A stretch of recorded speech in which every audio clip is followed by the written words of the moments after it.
We live with another installment of the Great Minds Think Alike live stream brought to you by GMTA Media, the number one source for hip hop, entertainment, and sports. We're live. We're your host, Nove, and my bro, Orlito. How you doing today, my brother? I'm good, man. What's going on with everybody? How you doing, bro?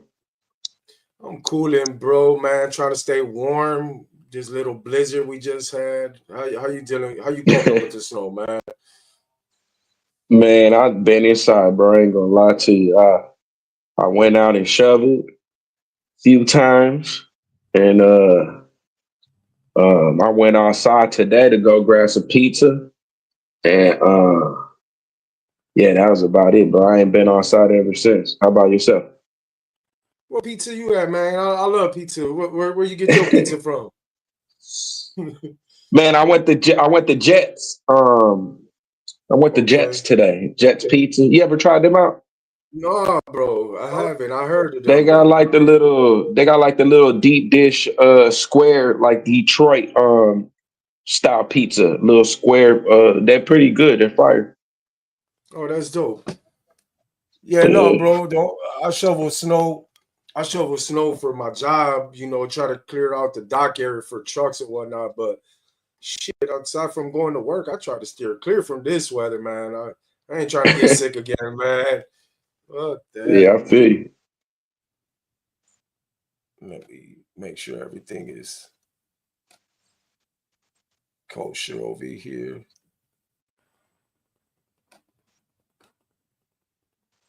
All right. All right. Excuse me, wanted to make sure everything was culture, man. But yeah, bro. So we live on Facebook, we live on YouTube, and today's our first episode over there on Twitch, man. So let's see how that goes. Hopefully Oh, we get cool. people. That's what's up. Hopefully people over on Twitch catch us or whatnot. I need to learn how to promote over there. But yeah, man. Episode 20. We here, Orly, bro. We Yeah, here. dub season. Look. Dub season, man. We winning. And let's jump into some news right quick, man. Any shout outs you want to take care of before we jump into the news? Yeah, I Oh, we want to good. give a shout out to Rich P, bro. Shout out to Rich P. Dope, dope. Oh, Talented artist here from the city. most definitely. Shout out Jakar too.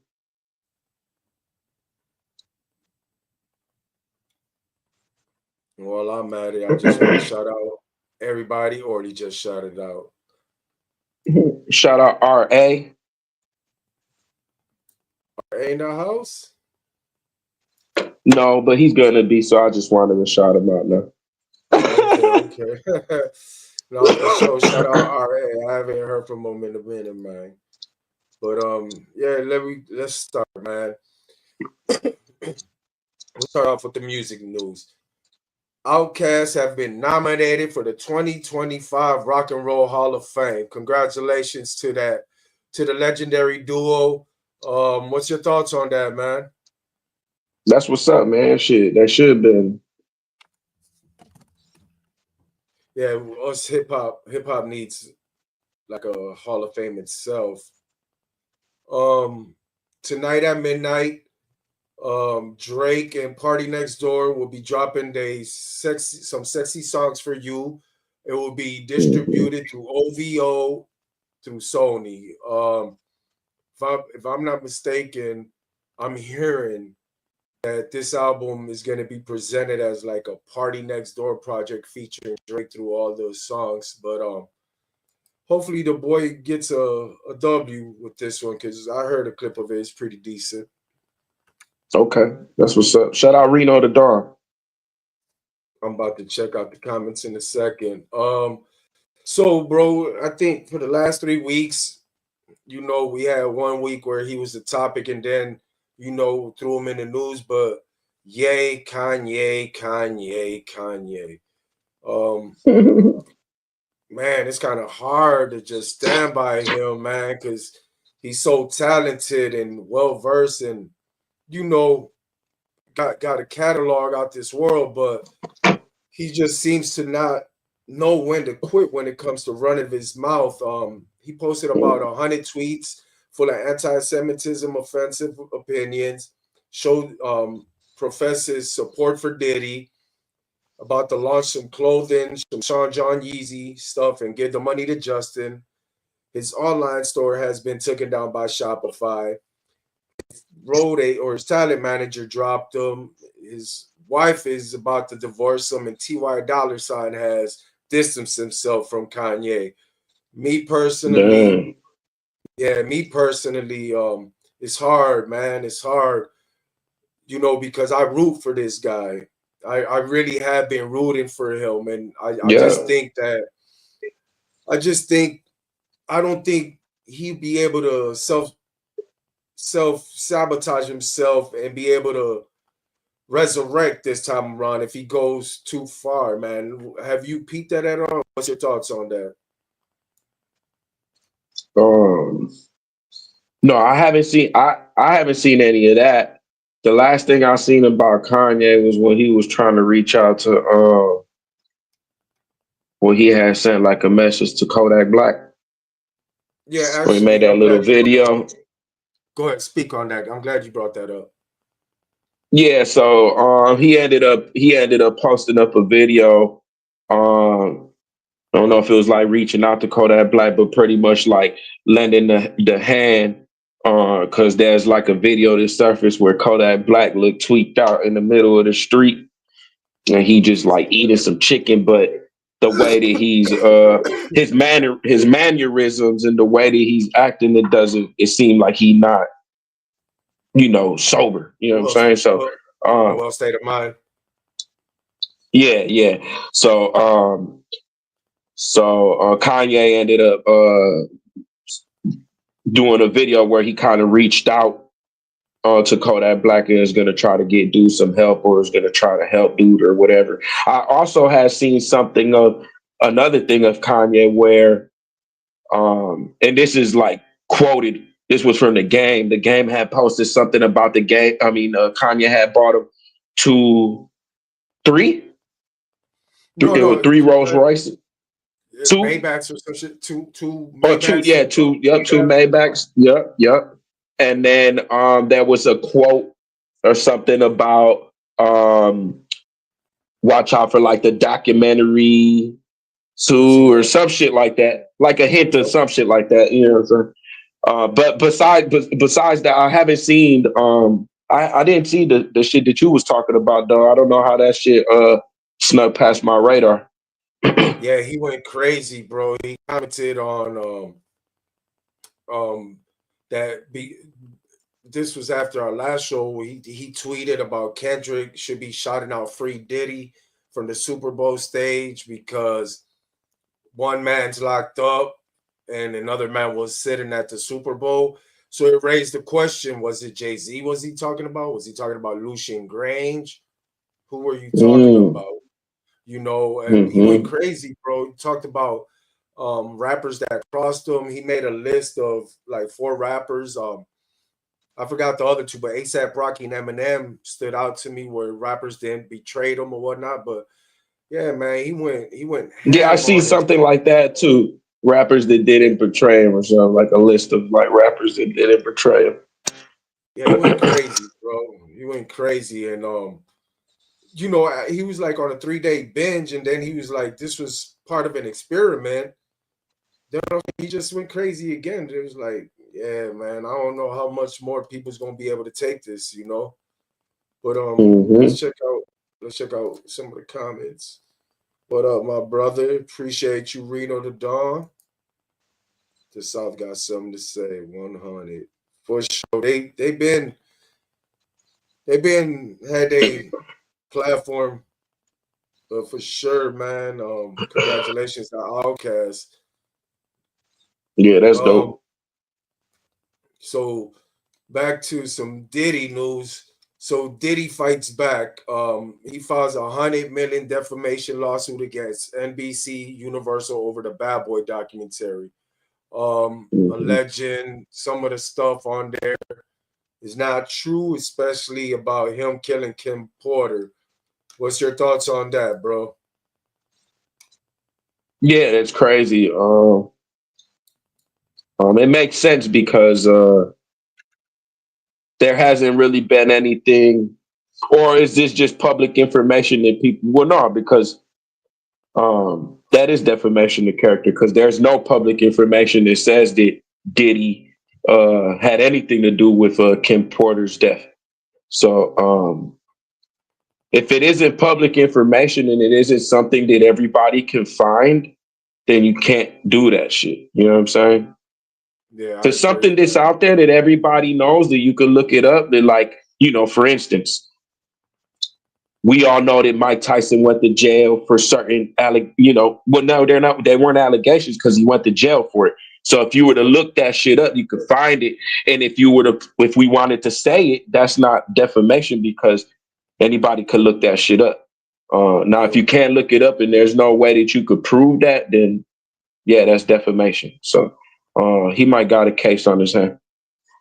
Yeah, I think so too, man. And NBC's been on one too as of late.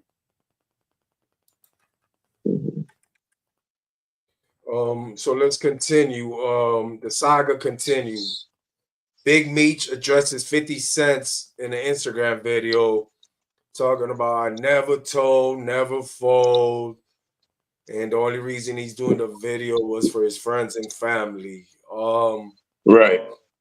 50 Cents reacted to the video while he's watching it, saying, "But you told Tammy Coins to tell bitch and whatnot." And he, he rips into him what we spoke about last week about the opportunity 50 presented to his son. He brought it up to him, talking about them motherfuckers ain't never did shit for Little Meech while I brought your family Yeah. $5 million. And Yeah. then today was supposed to be the welcome home concert. Big Meech canceled, bro. Canceled. Mhm. What's your thoughts on the development on the Big Meech 50 Cent saga? Um, Shit. From what I've seen in the past, like people that poke at 50, they never come out on the winning side. So I'll just say like it's best to just kind of steer clear. And yeah, but it just sucks that like, dude fucked up his son's opportunity and shit like that. You see, like there's like plenty little videos surfacing where like uh Lil Meech looks sad as a bitch. He looked mad sad, like he looked depressed, and they're saying like, man, dude's in his chest because they dropped, 50, stop fucking with him and shit. Basically, like, man, I wish this motherfucker would have stayed in prison. What the fuck is he doing out, man? Fucking up the Right. bag. Shit. That's Yeah, crazy. man. My thoughts, like I said last week, bro. Big Meech, you don't need to be addressing 50. This paperwork's been out way before 50. It's just, I guess 50's a big enough guy to bring it to the masses, but you need to be addressing Cuffy and need to be addressing Fidel Suarez and take it from there. But addressing 50 is not going to clear your name. But yeah, Hmm. like you said, people that go up against 50, they don't come out looking great. And if you manage to survive, it's not like you don't come out unscathed either. You know what I mean? Yeah. So let's move on. So Joel's Santana been on the Art of Dialogue. Is this one channel that they really cover more a lot of they do certain hip hops, but they're more of a Tupac based Mm. platform. You know, they do a lot of Tupac stories, but an interview came out with Joel Santana, and Joel Santana addresses that it wasn't Cameron who blocked the I Can't Feel My Face project with Lil Wayne. It was actually Universal Music Group because they wanted 90% while giving Def Jam 10%. And that's what acts the whole deal. And I ain't even gonna lie, like where what in what business world do that make sense? You know, Yeah, that's crazy. The fuck? Like I could have seen a 60-40 because you know Lil Wayne was popping at that time, but a 90-10, that's crazy, Mm-hmm. bro. That's crazy. So That is crazy. the NBA has unveiled their entertainment lineup for the NBA All-Star 2025, and it's the West Coast. The Bay Area will be represented with performances from E40, Too Short, Sweetie, and In Vogue, and many more. The West Coast winning. What's your thoughts on that, bro? That's dope, bro. I didn't even know that. That's what's up. Yeah, I just peeked it before we jumped online. They posted it, so I most definitely had to cover that topic. Yeah, it is pretty For dope, sure. man. Yeah. Pretty dope. Yeah. It's crazy because it's like you don't like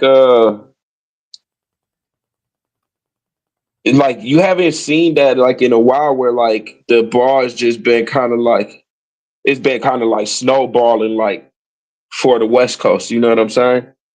Yeah, Like we were yeah, just man. talked about it not too long ago, a couple shows ago.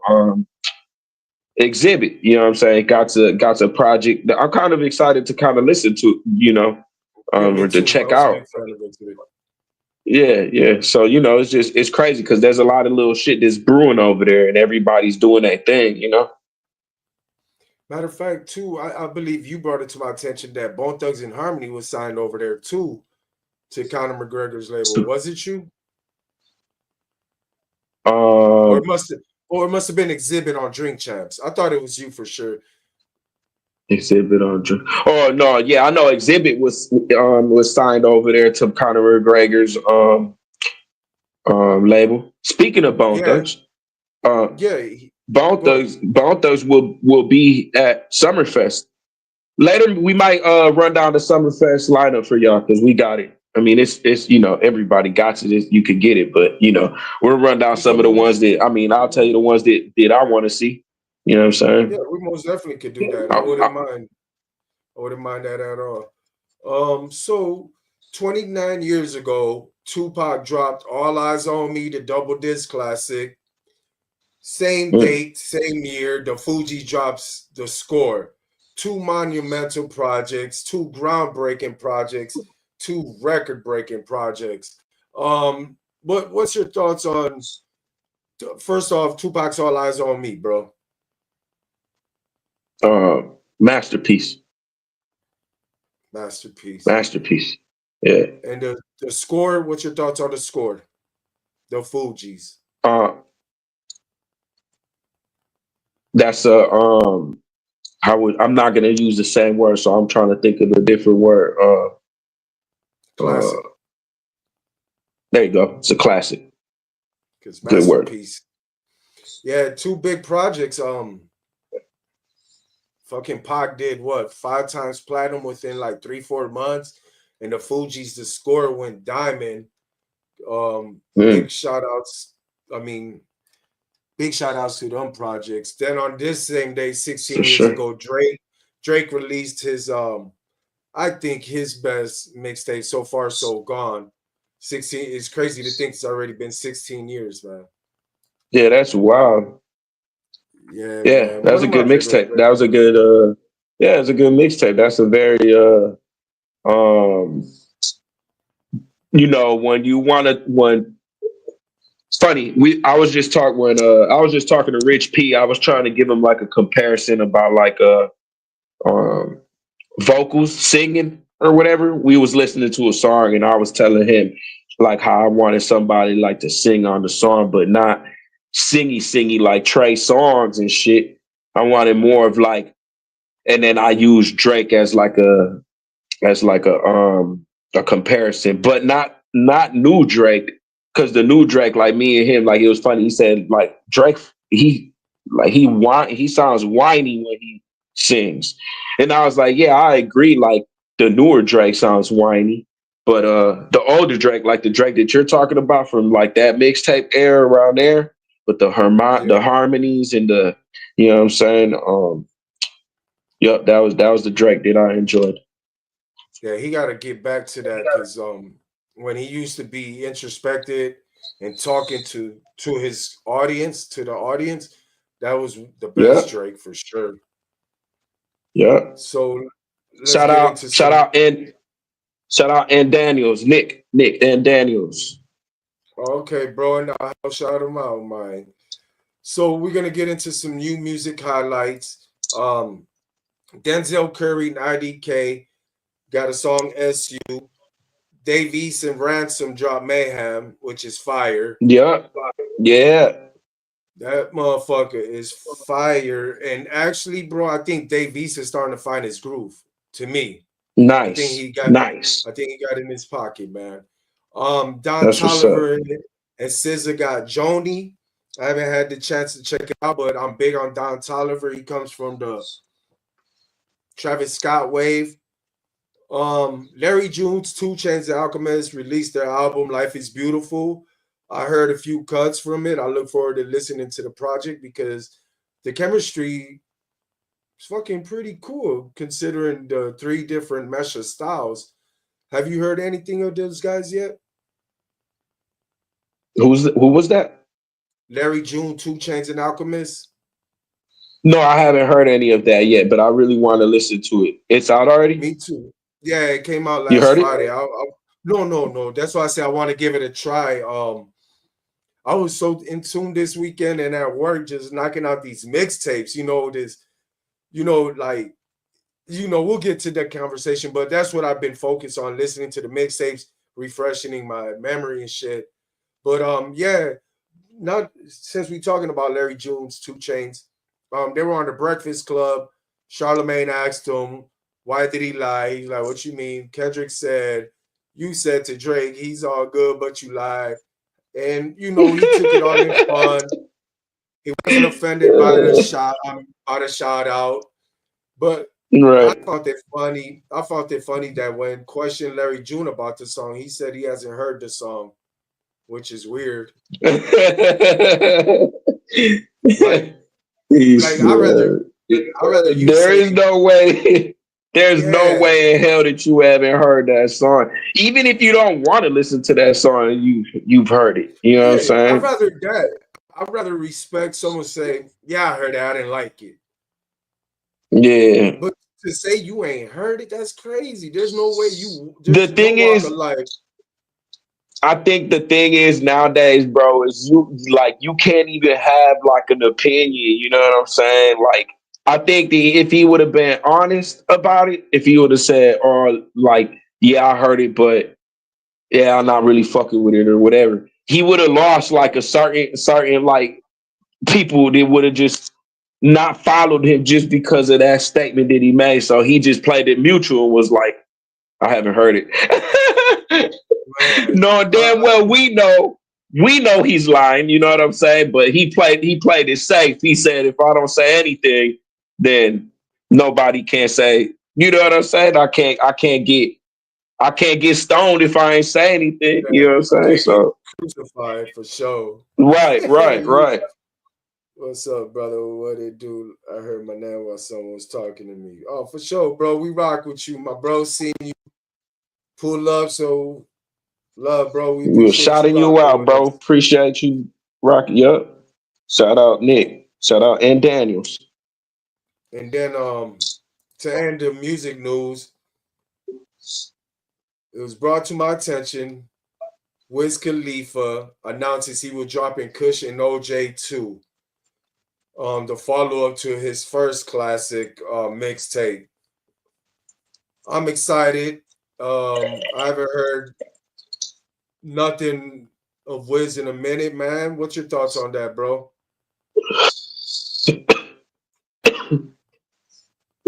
Yeah. I think that shit's gonna be hot. He Yeah, because dropping it one in April 18th or some shit. April 18th, correct. Yep, yep. So like right around that, we're gonna be able to listen to that and smoke and listen on 420. We'll already have been able to listen to the album enough to find our favorite tracks to listen to while we smoke on 420. You see? Yeah, I like that. I like that. See, you already got it figured out. So before we go any further, for the people that still tuned in or whatnot, We appreciate you rocking with us. If you haven't commented, let us know you in the buildings. Let us know you in the house. Wipe your feet with a comment. Give us a like, a share, whatever you can do to put us in this algorithm. We will highly appreciate it. Again, thank you to everybody who has engaged with us so far. But yeah, bro. Wiz Khalifa, I look forward to it. The last song I heard of him was the Squabble Up joint, and he fucking snapped on that shit. So if that's any indication where we're going with Kush and OJ2, I'm here and I'm all for it. For sure. All right, man. So before we get into the topics, we got one more bit of news to cover, and obviously it's the biggest news coming out this week. Kendrick Lamar's halftime show. First and foremost, I did not watch it because I was afraid I was gonna get sued by Drake and OVO. I feared that he was gonna sue me for the little $2 I have, the little bunny ears, you know what I mean? But no, man, in all seriousness, what's your thoughts on the Super Bowl performance, bro? Did you check it out at Yeah, all? no, I didn't watch it at the house because I was afraid I was gonna get sued too. So I went by my guy's house. He was having a party over there, a little get together. We had nachos, we had wings. I had a big ass Okay. chocolate chip cookie that my guy Mike made.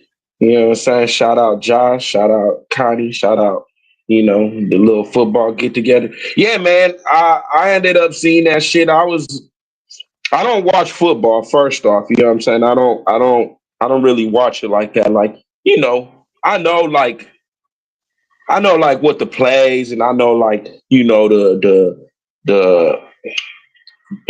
what you would call the fouls and all of that bullshit, you know what I'm saying? The calls and shit like that. But yeah, the rules, there we go. I'm chopped, I'm sorry. Don't even um trip, bro. but yeah, so like it's not that I just sometimes it's just I don't know, I just don't really get into the sport like that until it gets kind of further out into the season. But yeah, man, I bet on that punk ass game. I bet on Kansas City because they had the refs on their team the whole season. From what I heard, that's what I heard. You know what I'm saying? Plus, and Taylor Swift. You know what I'm saying? So I was like, yeah, they finna win. This gonna be that third one. Woo, woo, whatever. So I bet a little, a little bit of money, nothing crazy. And then, yeah, bro, they got fucking annihilated. I've never seen anything like that, like a game like that, lopsided or whatever. I was like, oh my gosh. So yeah, and then I seen the halftime, and Yo, we were conversating in the living room, like, is he gonna do the song? Do you think he does the song? Does he do the song? And like, that was like the talk real quick if he was gonna end up doing the song. And then it was kind of funny because like the way that he was uh teasing it. built, yeah, how he built it, how he built up to it. So I was like, man, that's wild how he did that shit. But yeah, I seen it. So yeah, I got to see it. Actually, not the day of. I seen it Tuesday. Actually, I watched it Tuesday, and yeah, man. He did his fucking shit, bro. Production, the production standpoint. What's the word? Performance. Not as far as the mic. The microphone control, Presence. right? But Oh, okay. yeah, the microphone control. But as far as the entertainment, like he wasn't there to entertain people, but he entertained, bro. Like the Hmm. choreograph, everything Are was you not legit. entertained? Yeah, everything was legit. To me, um, I liked it. Obviously, his mic performance at the pop out, like everything was crystal clear, but he also wasn't moving around as much. You know what I'm saying? But overall, Hmm. man, hip hop wins again. Hip hop was on the biggest platform, the Super Bowl stage. So, congratulations to Kenny having a great, phenomenal fucking year. And it ain't over, but I look forward to see what we get next year. And not in the sense of trying to outdo what we just had, but can we get something that universally at least will be accepted? Because it looks like nothing pleases nobody no more. You know what I mean? And if I didn't Mhm. want to watch someone I didn't like perform, I'm not gonna tune in. I'm not even gonna Mhm. comment on it, you know. But if I tune in to something I did want to watch and then it's not great, I'm gonna comment on it. You know what I mean? But Mhm. according to Rock Nation, it broke. Michael Jackson was 133.4 million views. This one is Yeah, 133.5 million. 134. Yeah. Man, congratulations to that boy, to that man. He well deserved. So, what's your thoughts on the show and the performance overall?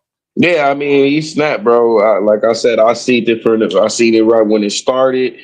How he ended up doing a little freestyle, right? And like he was on the corner of the block and shit. He was doing a little, uh, the little bars, and then just like how you said, like how everything was choreographed, the whole having Uncle Sam, Samuel Jackson, there The was Django, crazy. Like, yeah, it was just a crazy, just to, like how it started, just with dude. It was like, oh shit, what the fuck? Um, and then to see the whole Scissor performance when Scissor popped out and they did that little thing. yeah, that was dope. Um, a lot of people said, "Yup, Serena Williams, sea walking on the in the corner over there like she did at the Olympics." Um, a lot of people were saying that like the whole whatever was, well, not a lot. I seen a couple people like comment out that or like he took like it was like the biggest stage, and he was all focused on dissing Drake and shit like that. But he really didn't even spend that much time dissing Drake. He just kind of dissed him out there, maybe like for 3 minutes, maybe tops. Towards the end Yeah, was really, yeah. he hinted towards the fact of dissing him, but he didn't really Drag it start soon. dissing him until like, yeah, until like the end. Um, I thought it was crazy that how he diabolical, how he looked at the camera like, "Say Drake," you know what I'm saying? No, bro. Yeah, that shit was crazy. The Even though that thing is from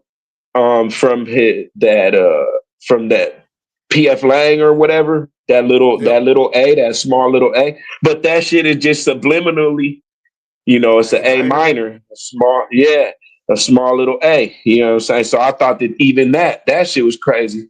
The people on the field running around with that flag with the little kids trying to reach up and grab it. Yeah, that That was shit dope. was, it was a lot of subliminal like, shit um through the whole performance. You know what I'm saying? And I was like, man, that shit's crazy how um I don't know. Like I asked this, I'm gonna ask y'all because I had this conversation with somebody. I don't remember who it was off the top of my Joey, head. Shout out to Joey D. Um, he but did have some the crib do going. y'all think? Do y'all think that um, Not Like Us is a bigger diss track than Hit 'Em Up? What do y'all think? Let me know. Put it in the comments. Yeah, Yeah. you made a point of when he looked diabolical dead in that camera. He knew where that camera was when he said "Say Drake." And it's funny you said that Mm-hmm. because if you look at the Squabble Love video, you look at the Not Like Us video, even the concert, bro was like emotionless. Like he showed no emotions, no nothing. And that was actually the first time I seen him crack a smile within the last 10, 11 Mm-hmm. months. You know what I'm saying? And we're fastly approaching the 1 year anniversary of like that, which kicked all this shit off. So, but yeah, I'm people's like the Super Bowl, it got to be over. No, the GNX tour kicks off in like 2 months, and he's gonna make his way to Canada. He performs not like us in Canada. It's gonna make the Super Bowl look like, minor. It's gonna be minor. You Yeah. know what I'm saying? But my final thoughts of it will be, he said, right place, wrong man. No, bro, I think you're the perfect man for the job, and you're doing a hell of a job.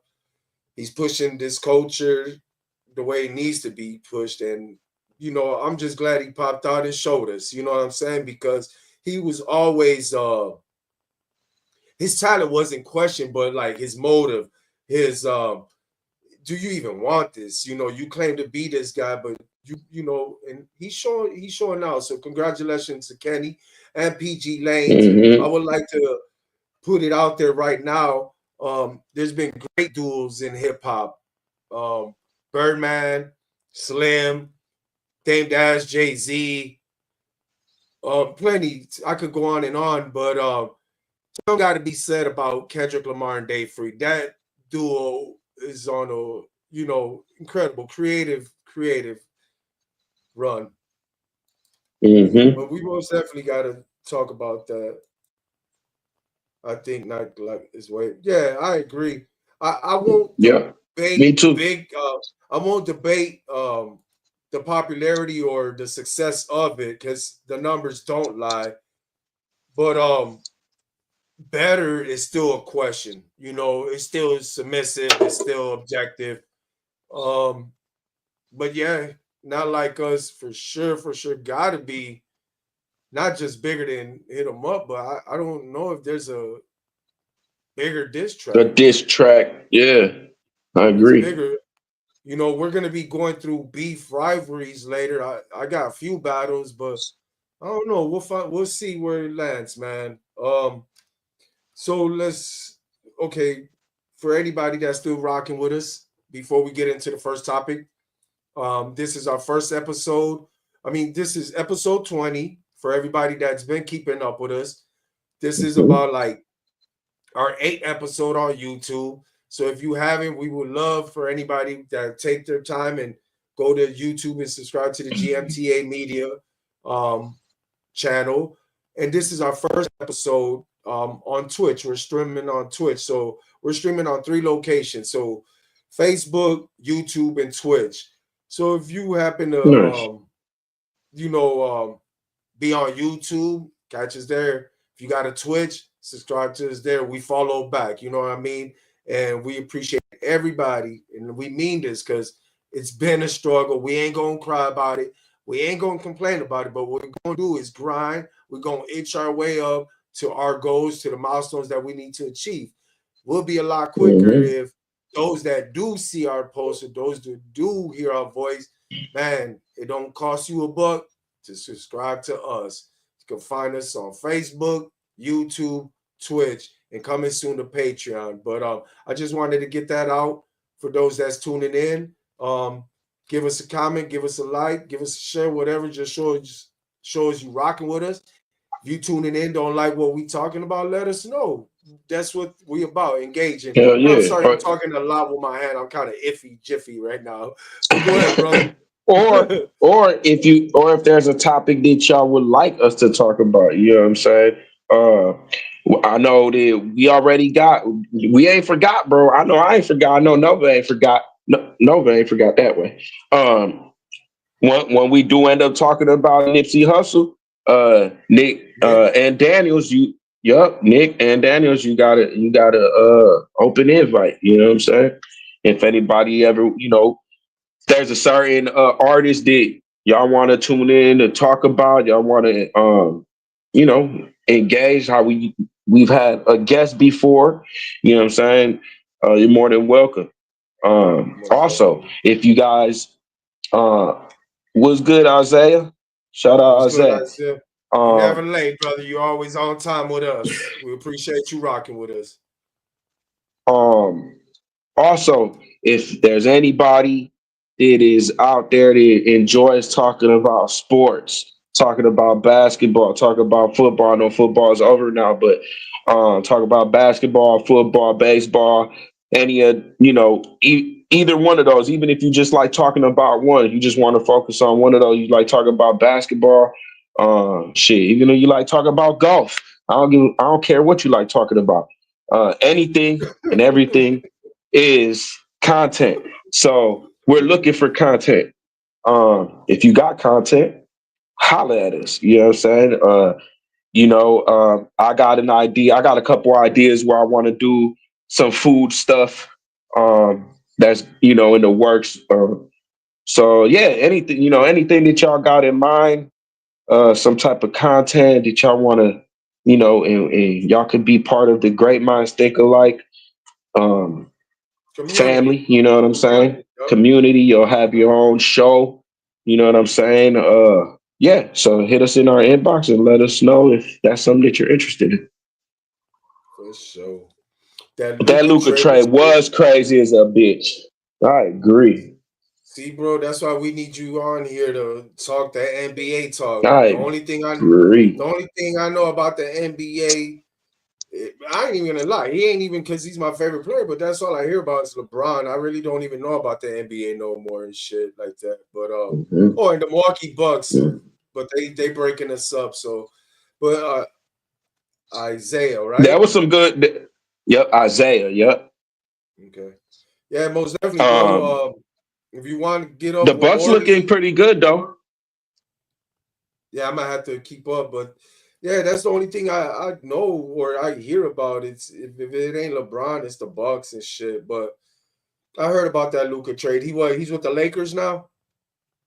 Yeah, that was the craziest trade ever. It was almost like crazy as in dumb. You know what I'm saying? Like, why the fuck would you trade somebody that's 25 years old or 20, about to be 25 or 26 years old, somewhere around there? He's still in his prime. And we've seen all that he has done already, right? So Yeah, if he's done all of that already at the age that he's at, you would only think that he's gonna get better, right? Uh, and then that was like y'all, But yeah, it's crazy. That was the craziest shit ever. They screwed him over on his max contract basically because he won't be able to get that nowhere else now. You know what I'm saying? So he lost out on at least 100 million. Yeah, that damn. he won't ever get because nobody can't offer him that max contract because the only people that could have offered him that max contract was the Mavericks because that was where he started his career at, basically, type shit. You know what I'm saying? So yeah, he definitely got fucked. And then for like Anthony Davis, you know what I'm saying? That shit's crazy. Why the fuck would you trade Luca Luca for Anthony Davis? That don't even Actually, make sense. That don't even sound like it makes sense. I would have got rid of LeBron and built around Anthony Davis. I don't know why. I mean, I'm just Type shit. saying I don't know what's going on, man. But you know, Yeah, some hey, shit. I don't know. They tripping. Yeah. yeah, and I know we used to talk about boxing. I know Bivov and Yep. Viv is up coming up this month. We most definitely will cover that topic, but I don't like announcing fights because, like I told you through the messenger, they announced Canelo Crawford, then they announced Canelo Jake Paul, then they Yep. canceled that, and it's like And then they cancel. Right, right, right. so it's kind of Yeah, hard that for me to should get be a excited. hassle. I don't get excited for fights until I see them at the press conference. Like it's official. The new owners finessed his ass. Yeah, the Who was new that? NBA contract. Luca. Oh yeah, yeah, they snap. They snap. Shout out All Angie. right. Shout out Angie. Shout out Easy Money. Shout out Zell. Shout out Joey D. Yeah. Thank y'all for tuning in. Appreciate y'all. So we're about to get into our first topic. Today's episode 20. Usually when we do the 5 cents and the 20s, me and bro to show a little easier, we decide to make a countdown or a list. And today we decided we're gonna do our 20 favorite mixtapes and 20 favorite beefs and rivalries. Again, favorites. This could be stuff that just came to the mind. This ain't our absolute best list, but some of the mixtapes could possibly make the best list.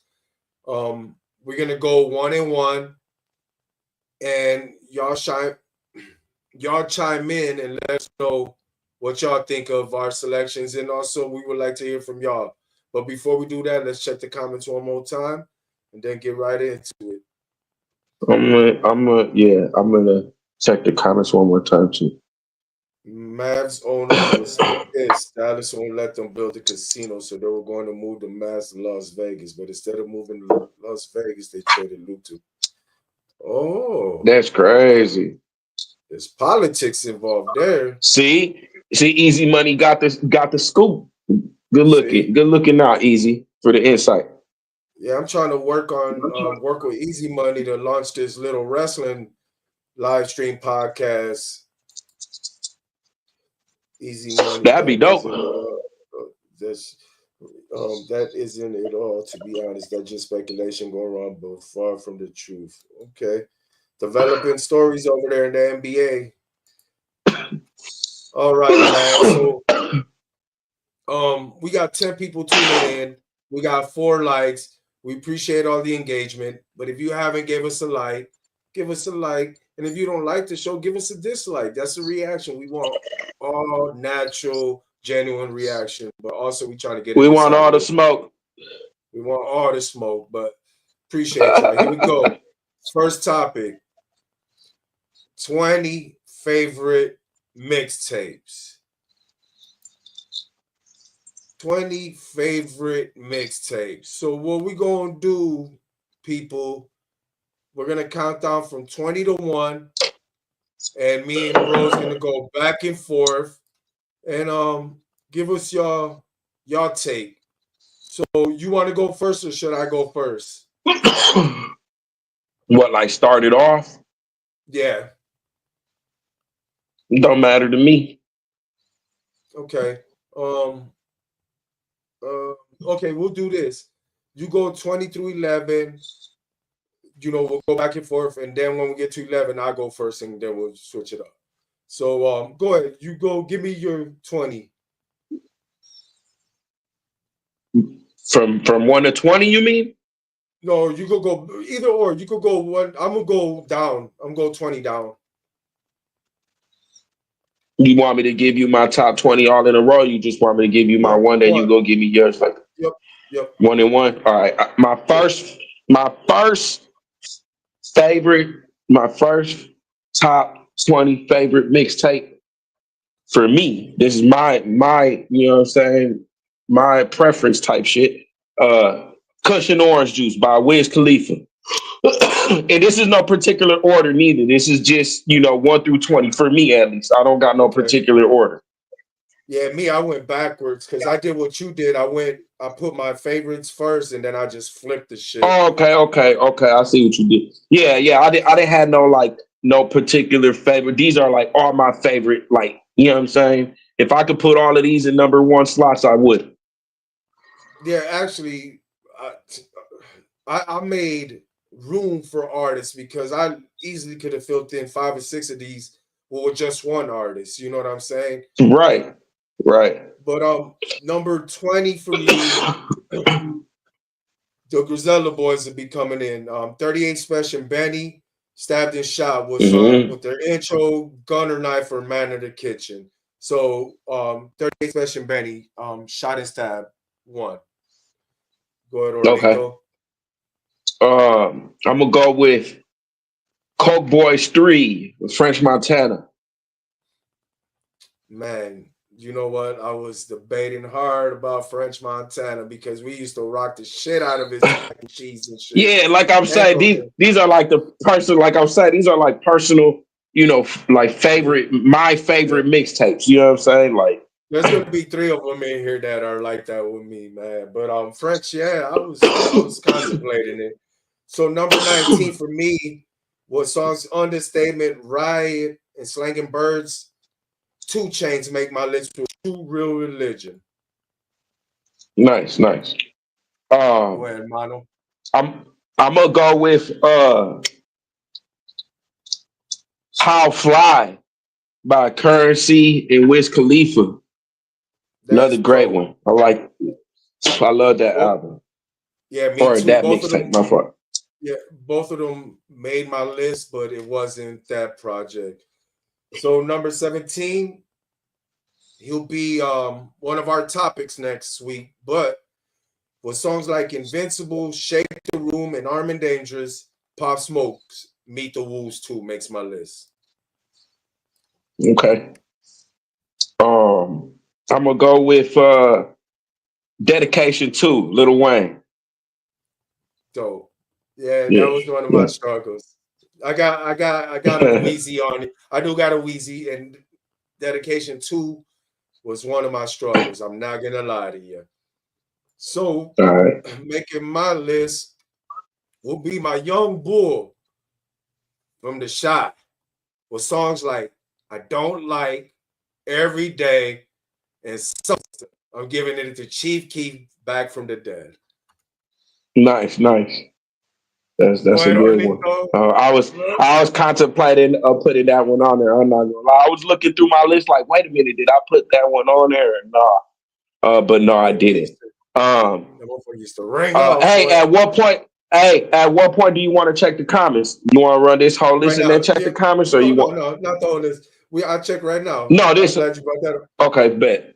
Go ahead. 'Cause I Go ain't for it. gonna Cause lie. I can't see them because I'm using my phone to see the list because I didn't get a chance to print up no paper, so I got it on my phone. Okay, okay, we got okay. Why trade him when he's damn near the best player on the team? Okay, the Luca, Kush and Orange Juice better be on there. He made it on. No, Yeah, yeah, he that was made my it on. first one. Shit, that was my first one. That's Rich. funny. See, I ain't gonna lie. That Rick Ross, it wasn't that one actually. I liked the Rich Forever actually, but Teflon Don was gonna make my was a consideration for my list. Almighty Soul Fire by Chiefy. Yeah, but that was an album. Almighty Soul. No, but hell no, that was a mixtape. You're right, because Finally Rich was his album. So I'm tripping. I'm tripping. All right. So I ain't gonna lie, that Rich Forever though, that almost made my list. That and Teflon Don. So we got with Success is My Cologne, 007, Blood, Sweat, and Tears, Currency, Cover Coupe makes my list. Okay, I got Mr. Fabolo uh, with There Is No Competition 3. That made my list. We finally got one in common. That one made my That's what's list. up. Okay. Nice. So next for me, very underrated MC. Um, Probably doing the best as he is health wise, and honestly, if not number one hip hop voice, probably in the top five. Mood Music 4, A Turn for the Worst, Joe Budden with songs like Sober Up, Deserve for Thoughts, and Come Along makes my list. Okay, I got The Come Up, J. Cole. That got like that was like the Simba, the you know that first Simba song that he got. Um he had a couple other. I don't remember like if he had any other hit like ones like that, but that whole little mixtape is dope. So yeah, that one. Actually, them fucking Ford mixtapes, like he has his mixtape catalog is insane, bro. It's crazy to Hmm. me. And I'm not trying to, because I like J. Cole's albums, but I'm not gonna lie, his fucking mixtape run was something else, bro. So next on my Yeah. list, G with songs like Southside, Story to Tell, and one of the best renditions of Victory, Lloyd Banks' Money in the Bank makes my list. Nice. Let me see what I got.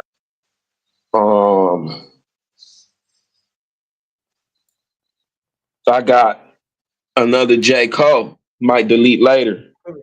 I promise you, bro. That's what I try to steer clear from. I had, well, Put in I'm more well than with one person bro. It's or the because same person, I mean. yeah, with like different mixtapes. Because bro, some of them Yeah, I did got like, it. man, they got like hella mixtapes that are just freaking fire. But Fire, right.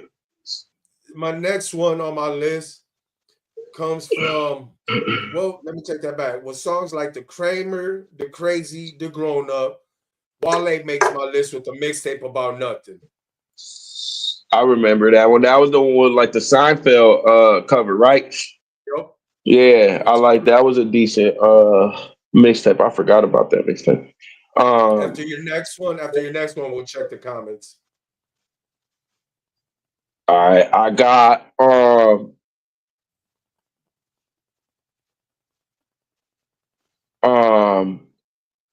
Fabulous, the soul tape one. That was my one of my battles for sure. Because that to me, Yeah. lyrically and conceptually, one of the best mixtapes.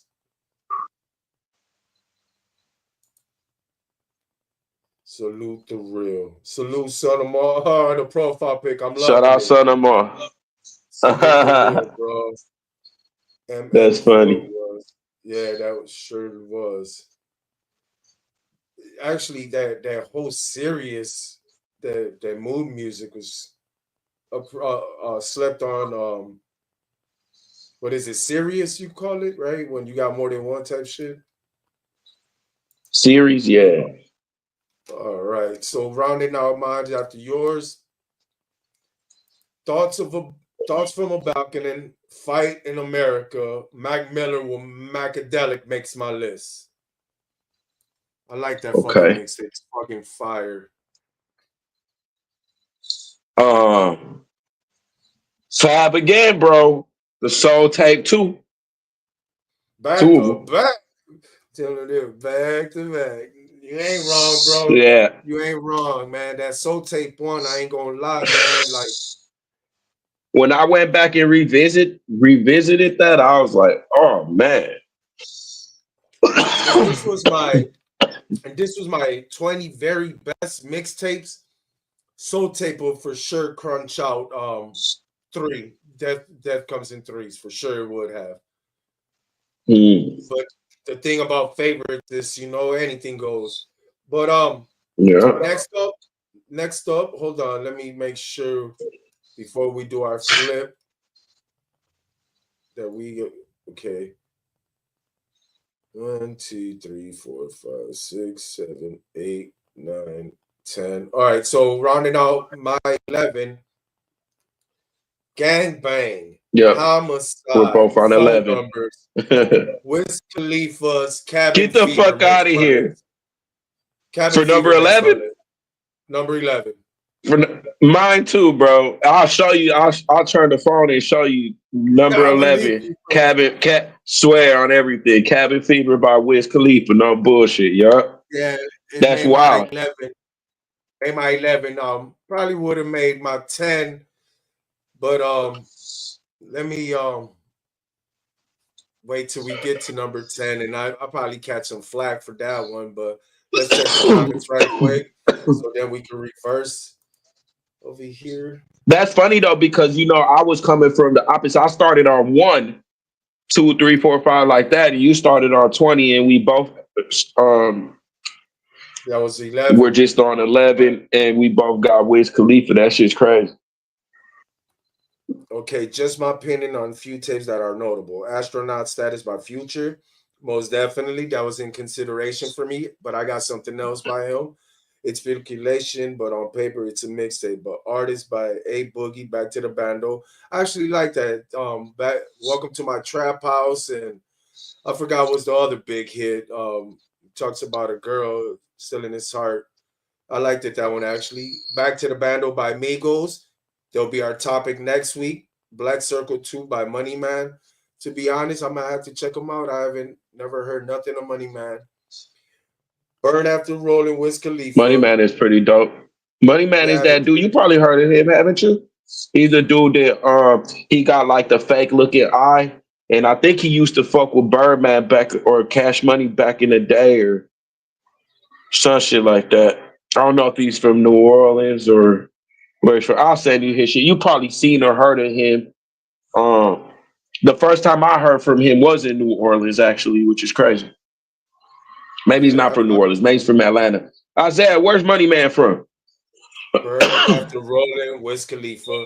Yeah, I liked it Oh that yeah. one. I just believe that was sandwiched in by some um Some Cabin other ones, Fever right? and Cushion Yeah. OJ. He was sandwiched in there, Mm. but nothing wrong with that. I like the Burn After Rolling. Dream Chasers 3 by Meek Mill. Yeah, that motherfucker went heavy. I do got Meek Mills on my list, and it's not 3, but Monster by Future, and the last one to save time because I could keep going. Rich Gang, the tour part 1. Yeah, that did have a hit or two on it for sure. These are classics. Well, nothing new on the list. I put. No, you good, bro. We appreciate the engagement, man. Migos, Young Rich, Migos. Migos, Oh, what up, Noreen? Noli, Miss Young Eagle in the Rich house. Ninjas. Texas in the house. Noli, this is a formal invite from the Gray Minds Think Alike. We would love to have you as a guest from Texas to shoot the shit with us about hip hop. I'll be shouting you out later on when we go through the rivalries because I know you submitted a list and I would like to touch on some of them.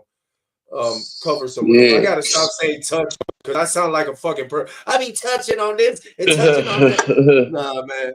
But shout out Yeah, Noli. and we could and we could get like insights from Texas. So we got somebody straight from Texas to give us the news and the shit No, that's actually, happening out over there. You know what I'm hey, when I asked saying? them, they were like Pesto Pluma. I'm like, what?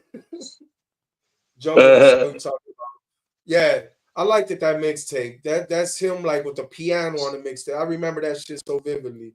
It was pretty fucking fire. Oh, he's from New York. Money Man's from New York, Orly. Okay, okay. Damn, I was way off. I wonder if we're Appreciate thinking you, about the Rodney. same person. All We right, probably y'all. are. Again, we got 11 people rocking with us at the moment. We appreciate y'all. We appreciate Appreciate everybody all you. commenting and engaging with us. But if you can, if you haven't, give us a like. Help us get up in the algorithm. It will help our video get suggested. You know what I'm saying? And if you haven't, subscribe to the GMTA Media Facebook page, Twitch page, YouTube, wherever you can find GMTA Media. We would appreciate you. Again, doesn't cost you a buck to fuck with us. Give us a like, man. Appreciate Shout y'all. out, shout out Reno, Joy, Daniels, Easy Money, uh, Son of Ma, Noli, everybody Isaiah. that engaged with us, man. We appreciate it. This is what we do Isaiah. it for. Yeah, I did say Isaiah. They're not my bad, bro. Oh, Isaiah. I don't know if you did. I'm chopped. I can't hear. My boy Shit. is smoking weed and going down. All right. That's So because it's go. loud. Loud. I can barely hear. All right. So here we go. We counting down now the 10-1 favorite mixtapes. I'm gonna start off this time and I'm gonna go with hold on, let me get this up out the way. Well, Get This Money, Love Don't Live Here, Tony Story. I'll give it a Meek Mill's Dream Chasers 1. Okay. I'm gonna go with Wiz, Deal or No Deal. That was the one right before he broke through. That's when that boy was a That star was the before one. he became a superstar. Yeah, that one had some decent little tracks on it. Studio, I think Studio Love or some shit like that. That's that mixtape with that song on it and some other And shit. got that one song, Money, I think it's called, where they sampled T-Pain. He shitted on that one too. So go ahead. Which one you said? That was Deal or No Deal by Wiz Khalifa. Okay, so number 9 for me, um, man, I ain't gonna lie.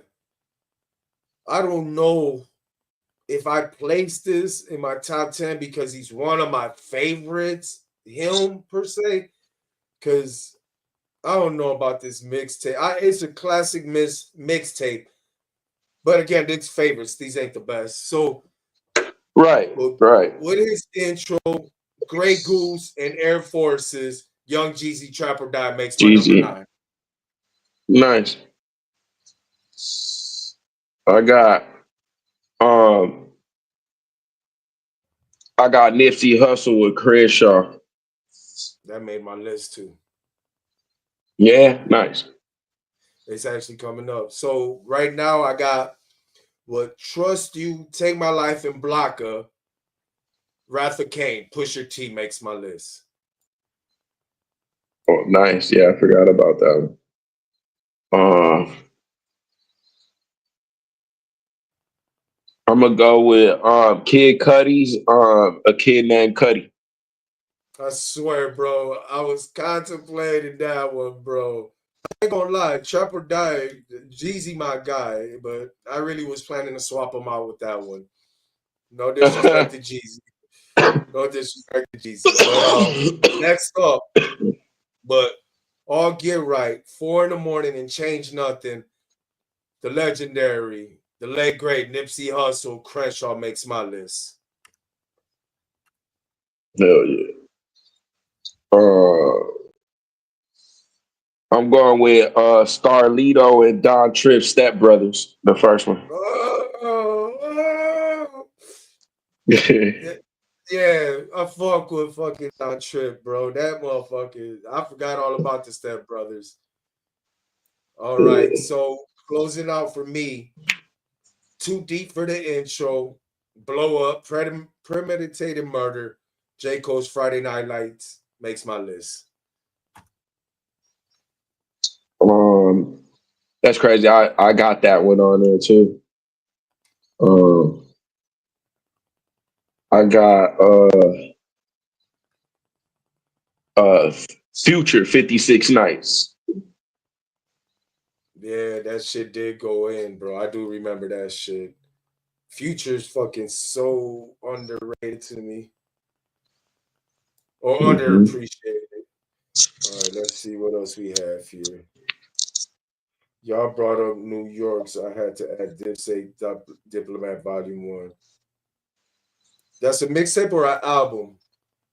I gotta remember that. But that might be, yeah. Yeah, that is a mixtape because the album was Diplomatic Immunity. That's right. Mm-hmm. Great pick. Great pick. Them boys was burning up the mixtape scene. They Mm-hmm. most definitely was. All right. So that's it for the comments. Now here goes the top 5. Top Mm-hmm. 5. All right. So my 5, legendary MC from a legendary trio with the songs Bars of Terror, Carry Your Casket, and The Champ Is Here. Jadakiss with the Champ Is Here mixtape. Nice. Uh, I had to go with, and then, again, just a personal favorite, the Draw 3, Lil Wayne. That motherfucker went crazy on that shit too, bro. Mm-hmm. So you brought up Dedication 2 earlier. My number 4 is Mm-hmm. songs Over Here, You Gotta Love Me, and Down and Out, Lil Wayne, Dedication 1. Now, Nice. Dedication 1 had competition with Dedication 2 and the Drought 3. I'm not gonna lie. It was just more of Mm-hmm. a favorite wise, right? It is all three were like my favorites, but then I just digged into Dedication 1 because it was less than Dedication 2 and Dedication 3, and the potency of his rhymes and wordplay just solidified that one for me. But go For ahead, sure. Mono. I'm gonna go with the one you said earlier, Friday Night Lights by J. Cole. Yeah, I think that's, and it wasn't too far away from his debut or his introduction, but the growth, the maturity, and the fucking like what's the word I'm looking for? Like basically you can see, you can hear him being rough, raw, and to polished by then. You know what I'm saying? So that's a Most great definitely. pick. He was polished, man. Let's continue checking out. Serious question before we move on. Do you think mixtapes are done going forward? No, no. I think as far as what they used to do for artists and what they meant for artists, probably that. But mixtapes are being sold now like their albums, you know. But I kind of, I won't say they're done. I just don't think they have the same effect they once have. Like 50 Cent's got himself buzzing off mixtapes. Lil Wayne was able to reestablish his career off of mixtapes. Artists like Fabulous was able to stay afloat because of mixtapes, you know. So I don't know. But that's a dope question, though. I don't think they're Yeah, done. What about you, Orly?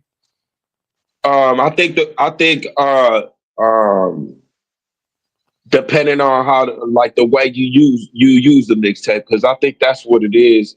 It's really you know, if your shit is caca and you dropping a fucking mixtape that's caca and you got something that's following that, it's an album, then you probably not gonna get too much traction on that album.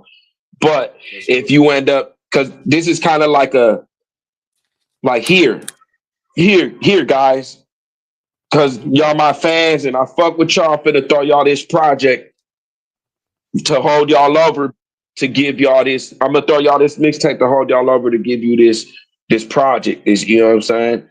And we see people capitalize on that, like you said, fucking Fabulous. Like if Fabulous were to go to drop an album, I'd definitely go grab it, only for the simple fact of like his mixtape run been kind of crazy. You know what I'm saying? Like Yep. uh, Yep. you know, back in the day, Wayne is another really good prime example. Uh, Only reason Wayne like got like a lot of the followers that he got was because of mixtapes. So I think depending on like moving forward, depending if the people use the mixtapes for the right reasons, like as promotional use and shit like that, to you know, to push their career forward, then I think that mixtapes will still be around. Or you can always look at them as like a thank you, like for being a fan. Thank you for copying my album. Here's a mixtape. Yep. You know what I'm saying? Yeah, it was a big promotional tool for artists back in the day. Mm-hmm. Friday Night Lights was my shit. Yeah, them motherfuckers Hell was yeah. nice. The Cannon Tape by 50 Cents was the shit too. Yeah, he Mm. did get off on that shit. 50's mixtape run was insane too. That's something we have to talk about. We doing our favorite mixtapes. Well, I think a conversation we could have, who did have a crazy mixtape run and who had the best mixtape catalog. You know, that I think that'd be a dope conversation to have. So let's Mm-hmm. round out the final three. Um so these are favorites, our favorite mixtapes. This by not the very best mixtapes. These are favorite mixtapes. These could be swapped out by 20 different ones. But these are 20 we Mm-hmm. chose at the moment. And number three was songs Watch This, Pop Them Bands, We Winning, Future, Dirty Sprite 1 makes my list. For sure. Um, I was wondering, was this a mixtape? If not, I had like another one to replace it regardless. But was the one that Drake and Future did? Yep, that's a Um, mixtape. It's considered a mixtape. Great time to be alive. Yep, Yeah, but I got that was, I like that mixtape, that's so a that one's on fire. there. That was actually fucking fire. That's actually was fucking fire. So number two, you had them up, I think, in your upper 20, upper above 10. Um, Swag Champ, Got That Work, BET, Fabulous, There's No Competition, three, Death Yes, Comes in Threes. That's yeah, that's a that's good one, made man. my list. But Yeah, again, this is about favorites, right? But if this was about the very best, I agree with Lost Tapes would have. made this list instead. Yeah. So this number two. Number Yes, sir. two. If you're reading this, it's too late. Drake. Mm, not a bad pick, bro. So far so gone. So Mm-hmm. far so gone. Almost made the list. Almost made the list, Mm-hmm. man. So my number one mixtape got this man a deal with Dre, got him a deal with Eminem, became one of the biggest, fastest rising hip hop selling artists of all time with songs You Not Like Me, Life on the Line, and Ghetto Quran. 50 Cents, Guess Who's Back makes my number one. That's what's up. I got one that probably gonna throw y'all totally left because probably y'all don't really listen to my boy like that. But uh, my number one, I got Burner, Drugstore Cowboy. You know what? I ain't Yeah. gonna lie to you. Once you mentioned Currency and Wiz Khalifa, I thought for sure he'd be around that area, but okay. Not a bad Yeah. pick. And that was like you're right, that threw me off. I did not expect that one, man. For sure. That was a great list we comprised, I believe, bro. Them was some Yeah. fire ass Let's see. music.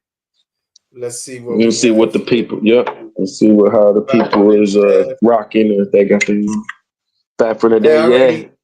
You said that one. I already put them in there, Yeah. Lowly. I already Repping put my them in. city. Whoop whoop. You're not from Texas.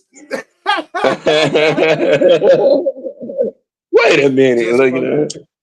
just fucking with you, Evil. So, for those who still tuned in, what y'all thought about the list? Before we get into the next What's y'all topic, list if y'all have yeah, one? comment some mixtapes in the comments Drop us y'all first 10 or drop us y'all top 5. How about that? Top 5 mixtapes. Y'all favorite drop us top 5 some. mixtape. 3.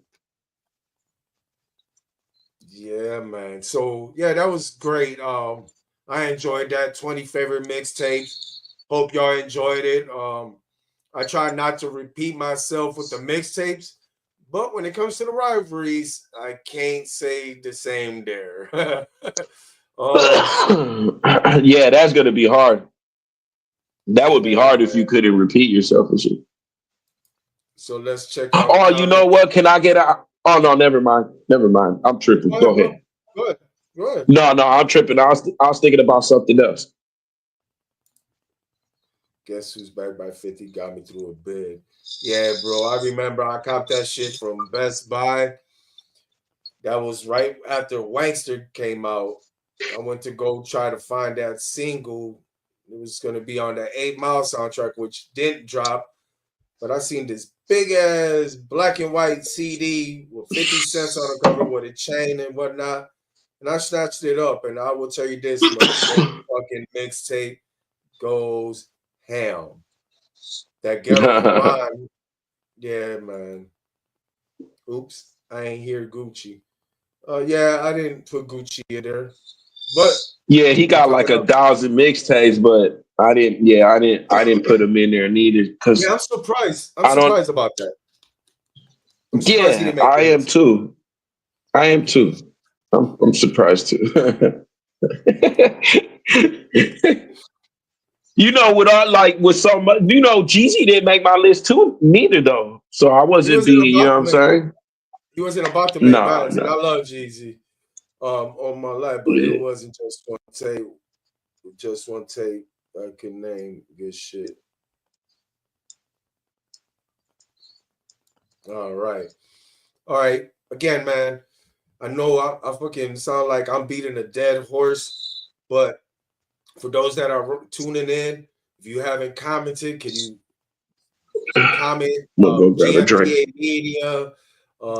Tell us how you enjoying this show. Enjoying the show. Comment if you're not enjoying the show. We opened construction criticism. If you don't like the topics, engage with us. Give us a like.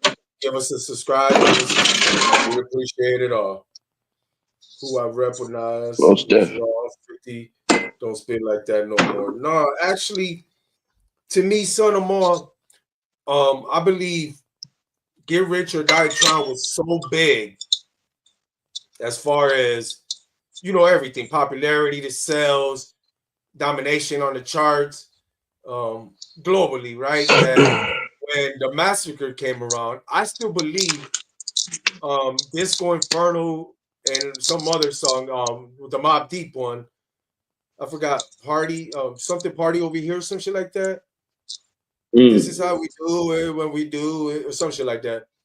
Well, anyhow, if those songs weren't on the Massacre, me personally, I would believe the Massacre would have been better than Get Rich or Die Trying, based off the concepts, the storytelling, and I believe the last time we got to see 50 spit the way he spit with Nas and on that was on the Massacre.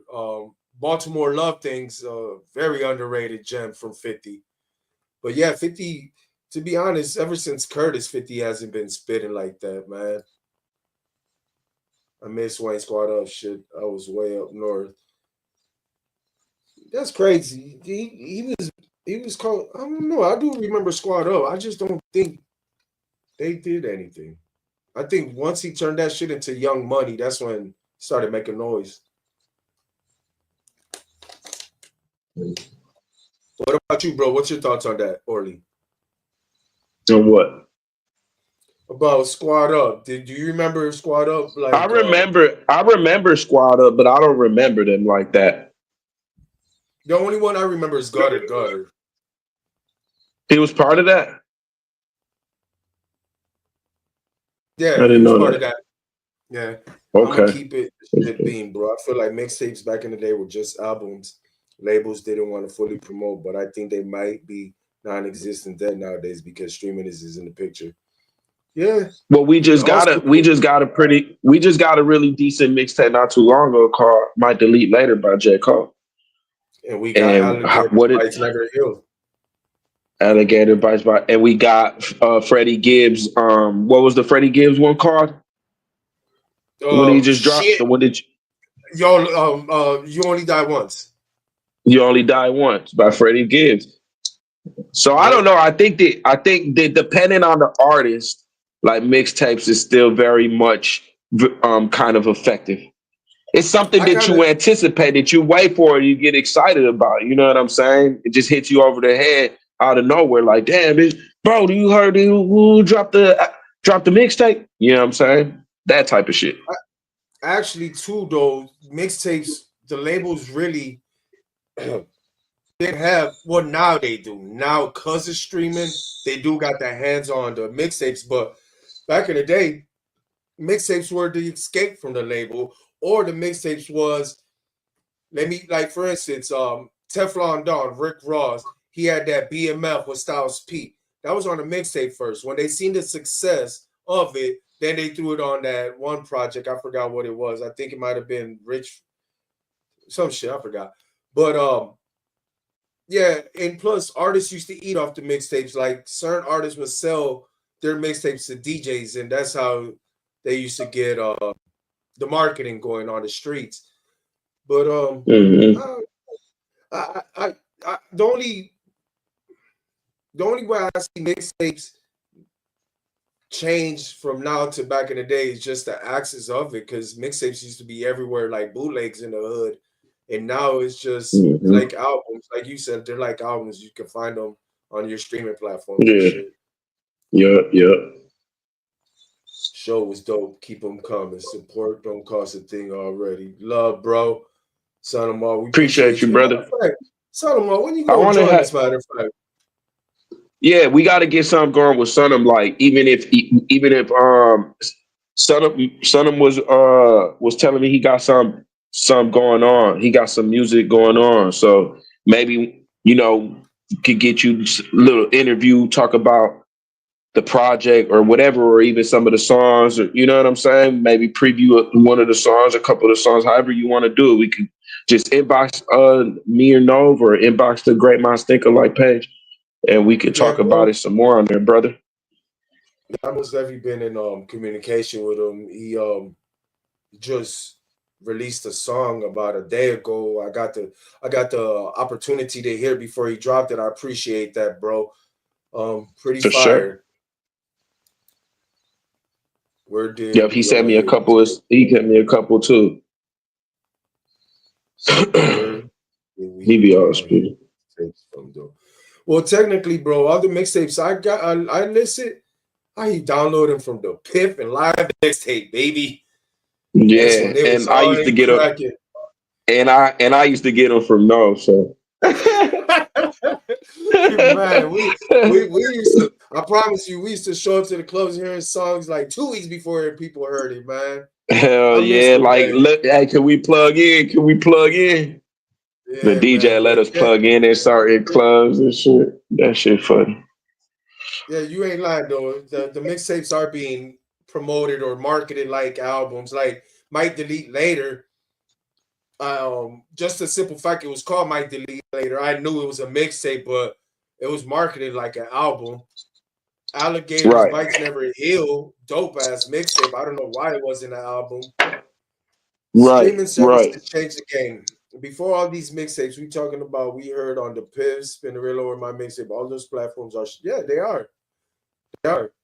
Streaming services changed the game just for the industry. Wait, streaming services changed the game, but they didn't do the artist no fucking favor at all. If the artist was getting jerked by labels, they're getting raped by streaming services. And I add one on top of Mm-hmm. that. The three main record labels, Spotify pays them. What was it that I told you? Was it 80% of the revenue, bro? 75%? Mm. That's crazy. So, yeah, so the labels get paid straight from the streaming service. And people like Spotify, they got a budget, right? Of $500 million to distribute to artists a year. $500 million. So we're talking about the Taylor Swifts, the Weekends, the Bad Bunnies, the Drakes, the Kendricks. They get their pie right out the gate. Then we're talking about the B, C's, and D level artists get trinkles. So what do you think independent artists? Let's say if I was independent, what I get? Nothing. So the streaming services Mm-hmm. really did change the game, but it didn't do nobody, absolutely nobody, no favors, but the consumers because they got access to get to the music quicker. You know what I'm saying? But yeah, man, it was a sad day to see the PIF shut down. What's your thoughts on that, Orly? Yeah, that sucked. I was salty about that because, um, also because like I had a lot of that, all of that music, regardless on CDs. But Yep. then CDs ended up becoming uh like Extinct. obsolete and shit like that. Yeah, and then like you know. You younger, you bouncing and removing from here. I fucking lived in Racine. I lived in fucking Madison. I lived, you know what I'm saying? So like sometimes shit just get lost, you know what I'm saying? So I ended up losing a lot of that shit. I ended up even before that because I thought I had all the music backed up. So I ended up getting rid of the remember the iPads that we used to have, Yeah, bro. That was our crack for full of sure. fucking music. Yeah, Our bro. crack Remember I for had sure. like this little black one that had like 128 gigabytes. You know what I'm saying? Um, We will uh, purposely load your we will purposely load yours with music, and mines would have nothing that you had just for we could. Yeah, I remember that shit. yup, yup, yup. Yeah, so that shit Yeah. was wild when they got rid of that. Mixtapes are labeled as laid back projects that allowed artists more creative freedom and no deadline, so dive flow with it, no pressure. Yeah, There you it's go. crazy though. Crazy. Some of the mixtapes go way better than the fucking. Yeah, you're right because of the creative freedom they have. 414, my mom's birthday, personal non grata. Persona non grata. Hmm. Persona 9. That's what God. when it's dropping. Matter of fact, let's communicate. We would love to have you Hell on yeah, here. that sounds dope. Hell yeah. So to this day, SoundCloud pays the best as far as independent streams. I'm not saying streaming service made life easier for artists. I'm simply saying mixtapes are first dead nowadays since they posted on the same. Yeah, you're right. I agree with you. Yup. Some mixtapes dead nowadays since they posted on the same platform. If I'm not mistaken, YouTube is also a higher pay one too. I remember the SoundCloud era. I ain't even gonna lie to you. Yeah. All right. So that wraps up our 20 mixtapes. Now let's get into 20 favorite 20. rivalries. 20 favorite rivalries. We'll be discussing either battles, beats, personal issue, problem, whatever. So you started off the last one. I'll start off this one. All right, y'all. So here we go. And after we get done with this list, I want to check my inbox because I want to go over somebody's list. So 20 favorite rivalries, beef battles, coming in number 20. Both of these guys had successful is understatement. Over succeeded expectations. Very successful record labels. Both sold 100 millions of albums. Both of these guys also known for doing shady business. Both of these guys lost two of their biggest stars in the 90s. And both of these guys happen to be in prison right now, or one prison doing time and one in jail. That's crazy. If you're gonna say what I think that you're gonna say. So number 20 will be Suge Knight versus P. Diddy for me. I got that. That's crazy. Oh, no. Go ahead. Yeah, Mama. I swear I do. Did you start like from the bottom from 20 and you go to 20 from 20 to 1 like that? I'll do it like that too. And it's kind of funny because that you mentioned Suge Knight because I'm gonna mention him as well. It's that the person that he was beefing with was calling him Simon. We're gonna go with Snoop Dogg and Suge Knight. You remember? Yep, Pimp Slap. Yep. Yep, I remember that shit. And one of my actually, you know what's crazy? That's Fiona's favorite song. Oh, for real? That's dope. One of my highlights, I like to highlight the stuff of the beat. One of my highlights from the Puff and Suge Knight was obviously Suge Knight hitting that stage on the 1995 Source Awards, talking about if you don't want someone dancing all in videos, and all videos, come to death, bro. That was one of the highlights. But a highlight to the one you mentioned, what was that again? Who was your 20 again? Snoop Dogg versus Suge Knight. One of my highlights was they were interviewing Snoop Dogg for MTV, and they said, "How do you feel about Suge Knight saying you're a no limit soldier?" Oh, he said you went from devil superstar to a no limit soldier. Snoop Dogg said he went from CEO to being an inmate, bitch. Yeah, that shit was funny. Yeah, he'd be fast on his feet, bro. I ain't gonna lie, Snoop, boy, he been through some shit. So my number 19, was probably okay. It starts with a tweet.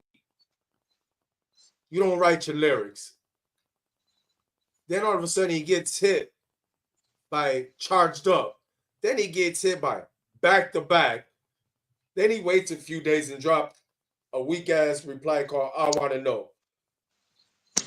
Number 19 for me will be Meek Mill and Drake.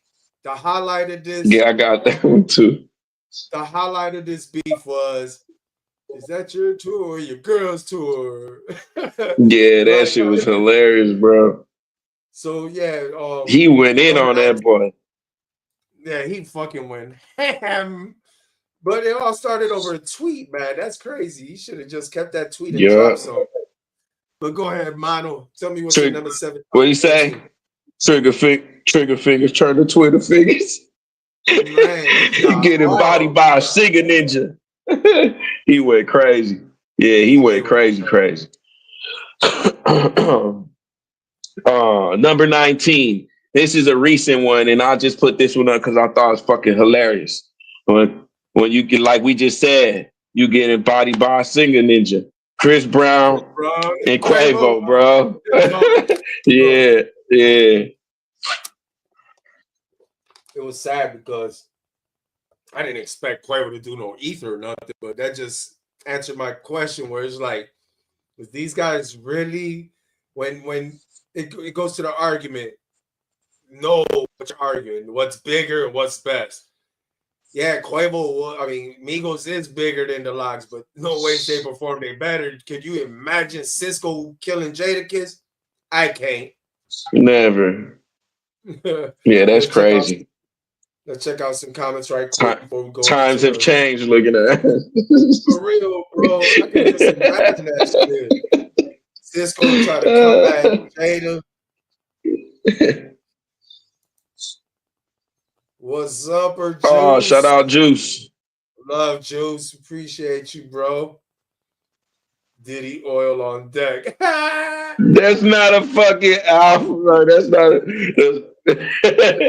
you stupid. Bro. Bruh. Biggie and Tupac don't write the Me and lyrics. Tupac don't write the list, man.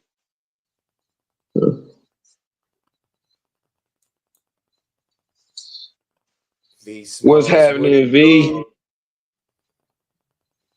Still waiting on that meeting to try to get something going, V. Yeah, V.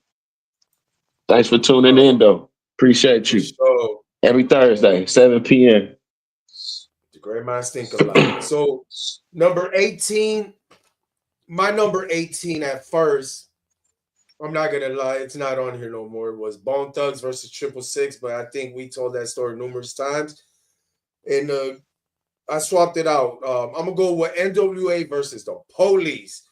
NWA said, fuck the police, and the police said, no, fuck you. And used to shut them down every chance they get at concerts. What?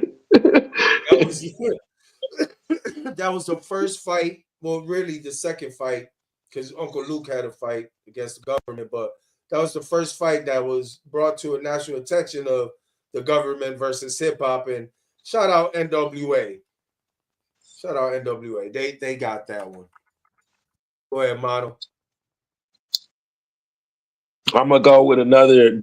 It's not like as recent as the Chris Brown one, but it's a damn near recent one as well. With MGK versus Eminem. MGK, yeah, that was brought to my attention too. And the only reason I did not put that in here because he's on my list next too. By the way, I want to comment on that one. I'm not saying Eminem lost that, but honestly, I think that was the first time Eminem battled a rapper that I won't say in his peak, but like, still. Well, who has Eminem really battled? Well, he battled motherfuckers like that were already done because Ja Rule was already getting his casket closed by 50. Cannabis, that was 2000 and what? 2001, 2, 3 when he dissed him. Cannabis was hot in 98. Right? So Insane Clown Posse. I mean, I'd rather give Eminem that, but they weren't hip hop. They were about their shit though. Them juggalos were about their shit though. Nick Cannon. Mariah Carey. Number 17. Yeah. Number 17. I'm gonna follow suit with you. They try to do a smear campaign on him. They found old recordings of him disrespecting Black women. They thought it would be over for him, but killing him with the sauce, killing him with nail in the coffin, killing him with Bully. Eminem versus the Source magazine. I would have said Benzino, but I put them together because it wasn't just Benzino. I got that one as well. Benzino. It wasn't just Benzino on the music front, but the source was the Bible of hip hop. And when they started that smear campaign, it was the wrong time because 50 Cent just blew up, and Mm-hmm. 50 Cent, Dr. Dre, and Eminem, who just happened to squash his beef for Double XL, took the cover to Double XL, and that's when Double XL started taking off on the race. So number 17 will be Eminem versus the Source magazine for me. For sure. I'm gonna go with Paul Wall versus Chameleon. Yeah, that battle right there was to me the separated Texas and also kind of like stagnated the city's growth at that time because they've been a Mm-hmm. staple I of hip agree. hop. They've been a staple of hip hop, but I think at that time they most definitely would have like been a what Atlanta did in like 2005, 2006. I believe that would have been Texas. Just my honest opinion. For sure.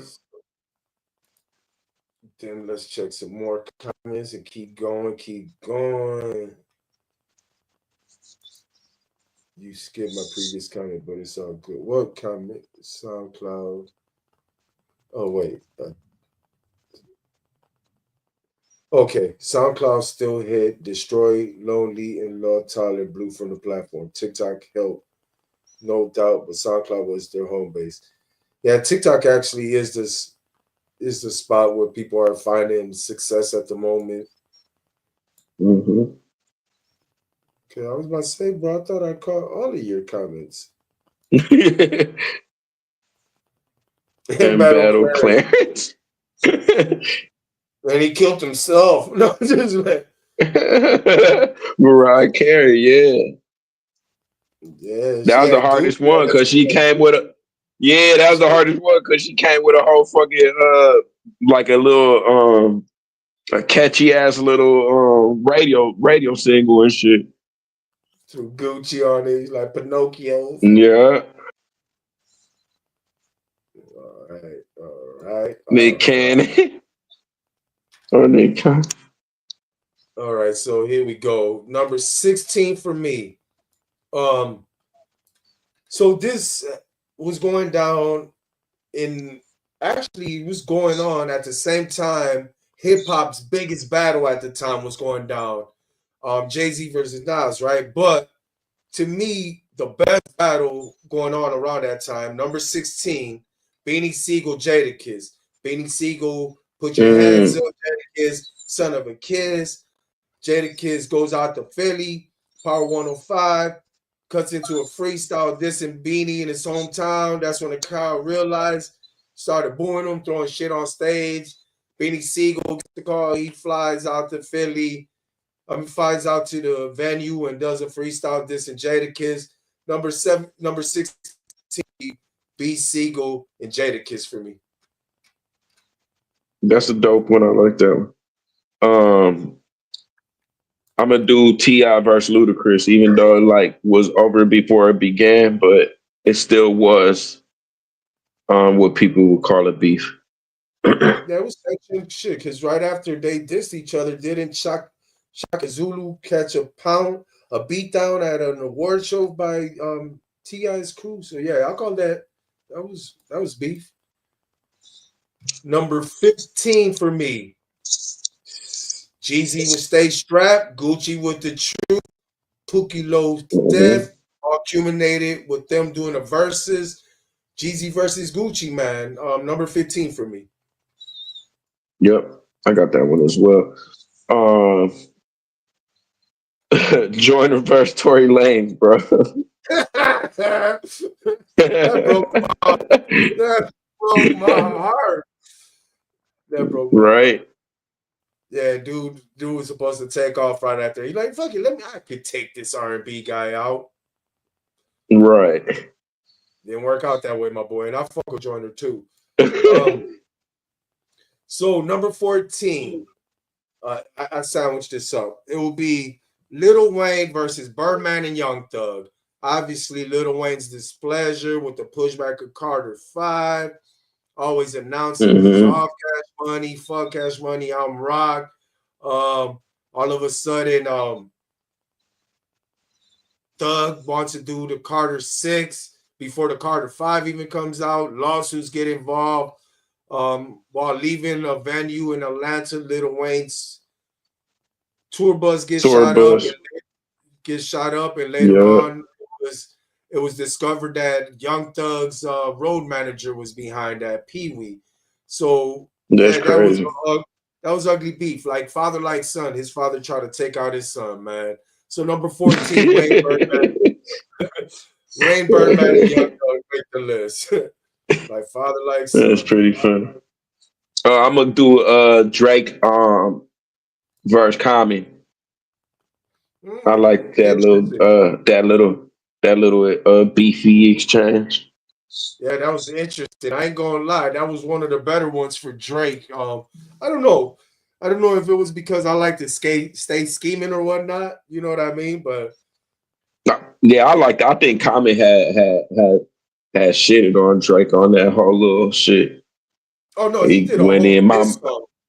Yeah, yeah, he Common did got a him. whole diss song. Yeah, But he went I'll crazy. just say, I just said Drake was in it. I guess because he didn't sound whack and he came off on, I guess, a good song. I guess that's Right, why I right. was like, but that was one of the better beefs for Drake. Um, Next on my list, he leaves Ruthless Records, takes his talent to death row. He hits with Dre Day. He gets a response. Real motherfucking G's. One of my favorite Mm. diss songs of all time because not only did it put Easy E back in a great light, but it like right after that we got Bone Thugs and Harmony. You know what I'm saying? So number 13, Easy E and Dr. Dre. That's a good one. Um, I'm gonna go with Jay-Z and Mobb Deep. Nice. I liked it that one actually.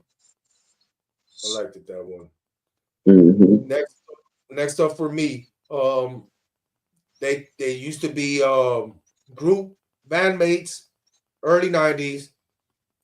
One blew up, one was on his way, one ended up going to God, and for 20 years he was getting crapped on, shitted on, and he had enough. He came out with the Oracle. Then he got hit back with Dinner Time.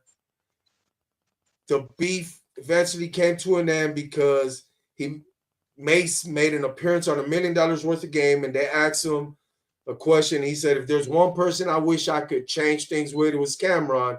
They squashed the beef, and now they got one of the best podcasts in the world. Number 12, Hmm. Mace and Cameron. That's a crazy one. I'm going with. Did you say 50 and Jada? No, I said Jada and Beanie. Okay, yeah. I'm gonna go with 50 and Jada. Yeah, fucking that problem child, animal. Jada Hmm. did his Hmm. fucking thing. He did not come Yeah, the fuck around with 50. he did not come to fuck around with 50. He snapped. So my next one on my list. Um, this guy didn't like that his producer CEO didn't get paid for the beat. He didn't like a record owner said his team wasn't to be fucked with musically. He didn't like that Lil Wayne said Bathing Apes was hot because of me. I'm gonna go Hmm. with number 11. Or matter of fact, before I'm gonna go with number 11, Pusha T versus YMCMB. He drops Mr. Me Too, Dreams Money Came By, Exodus 23-1. Then Lil Wayne comes with whack ass ghoulish. Then he gets back on their next Hmm. Who Got Flow. Drake decides to take up the beat, Toucan Leather. Then Pusha Yeah, T, Suicide, MFTR2. Then Drake comes with Two Birds, One Stone. Then yeah, Pusha with yeah. That was a Infrared. great. That Shoot, was very great. Interesting, subliminal. A lot of like, you know what I'm saying. it was a battle. It was a battle. It was a It went for battle. a long time too. It lasted a Yeah. really long minute, bro. And shout out. And then Drake dropped Doopy Freestyle and then the story of Adidon. Yeah, That was it. that's how we That found was out it. Drake had a kid Yeah. and he wear So, blackface. yeah. So Pusha T versus YMCMB makes my list, and shout out to Pusha T because he I don't know, motherfuckers when they on their agenda, they're not done until mission complete. And like you said, they were going back and forth. This really was supposed to be Wayne's battle. Drake stepped in. Mm-hmm. Shout out to Drake for that, but they all got it. I don't care who you like better. Pusha T gave it to YMCMB, in my opinion. Um, Yeah, I Go got ahead, that Manu. one. I got that one too. I got that one as well. I'm gonna go with Jay-Z versus Nas. Classic, bro. Fucking classic. So we at the 10 mark. Let's check out the comments. And I got Jay-Z and Nas too. I do got that on my Mm. list for sure. Uh, uh, uh, uh.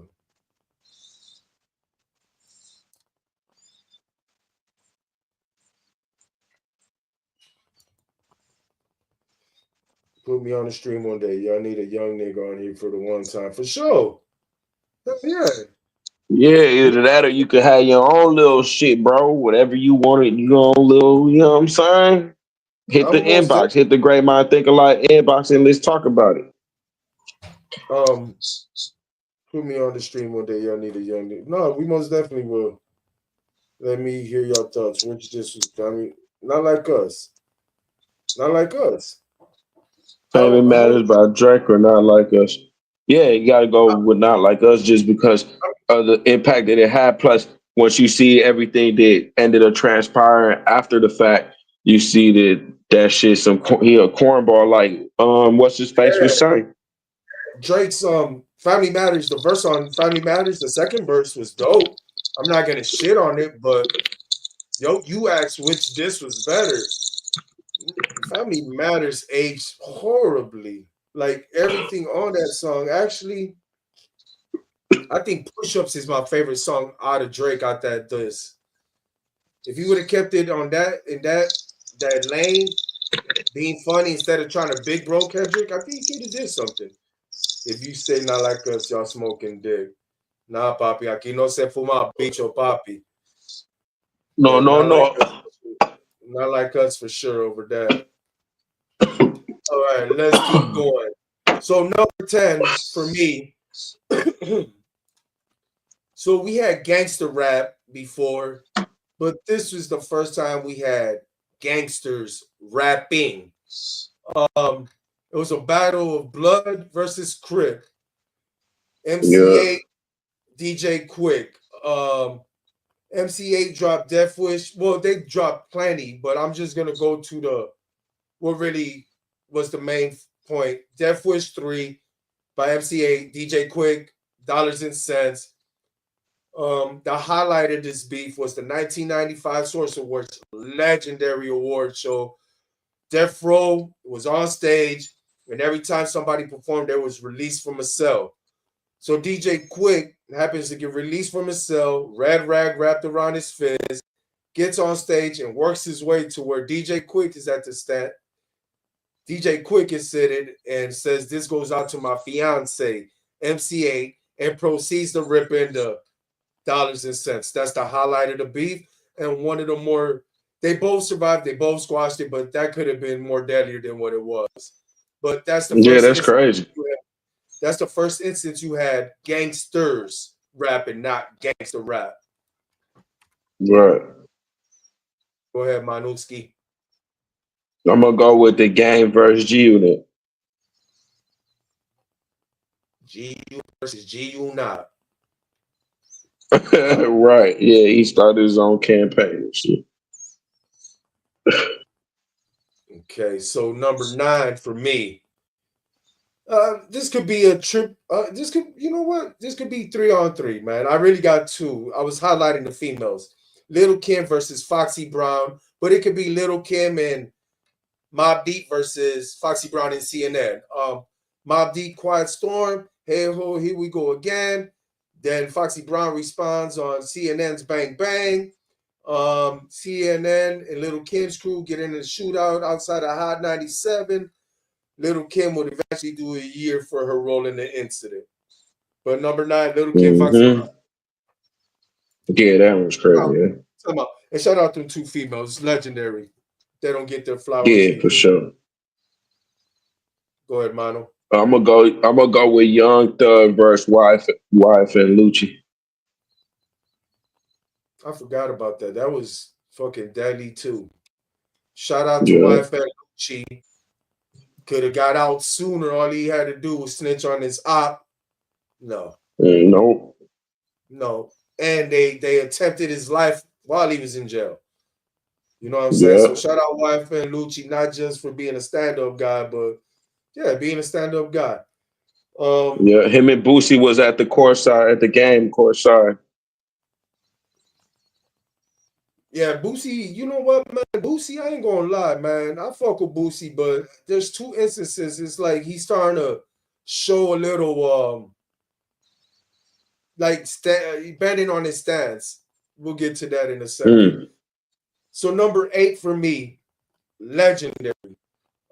Ice Cube leaves NWA. NWA show up on the show. D Barnes asks about you. Supposedly when commercials, Drake, bap, D Barnes. NWA drops a house, 100 miles and running. Then all of a sudden, Ice Cube dropped that nuclear, no Vaseline, and that is shit. The rest is history, Rest is history. Ice Cube versus NWA, number 8. Nice. I got T.I. versus Shawty Lo. I forgot about that. And I fuck with Shorty Low too. I forgot about that one. I remember they got into it at the ozone layer. They were throwing chairs at each other while each of them performing and shit and got into a brawl. Yeah, I do remember that shit. What they rocking? I liked that song. Ain't I? Yeah. That shit was dope. Let's do one more. Say from the west side. Hot damn. It must be 2 sides. Yeah, that was legendary. It slipped my mind. So number 7, Summer Jam 2001. Jay-Z lays out the first verse of Takeover, shits on my beat, and ends it with X Nas, he don't want it with Hov. Nas respond with over with, or H to the, basically homo. It's a freestyle. And then September 11, Jay-Z would drop Blueprint, which had the Takeover, and then the December Stillmatic drop. Legendary battle, and then in 2005, they ended up squashing the beef. Number 7, Jay-Z and Nas make my list. Yeah, that's a good one. I had to put the 50 and Ja Rule. It's a great little beef. So I had to put 50 and Ja Rule beef up there. Yeah, that's legendary, bro. That's like, I don't know. I think we finally made it to the point where if you lose a battle, they don't say you got Ja Rule. No. I think we made it there. Right. You got Drake. Yeah, you got Drake. Okay, let me see. Draked up and dripped up. Nobody would ever like pull up bumping that song. No, come on, fam. You don't want to put your kids on that. I genuinely see people bumping that. And that's not my favorite song. You don't want to do that. Right. Put it on your kidneys, fam. Put it on your kidneys or something. Don't do that to the children. Nobody generally fuck with Not Like Us. That's crazy to believe, bro. Football. Yeah, he just won. Grammys. Grammy videos. Old ladies dancing to that, man. I'm not saying everybody's dancing to it. LeBron, the whole NBA. Yeah, to say nobody generally fuck with it. It's not my favorite. Don't get me fucked up. That's not what. Yeah, but you know what? I'm gonna be honest. I didn't like the song in the beginning, but it generally grew on me and shit. And then it's not like something where it's like when it come on, I'm like, oh yeah, let's turn that shit up. because it's Yeah, already kind of to the point where it's kind of annoying to me. I've heard it enough times, whatever.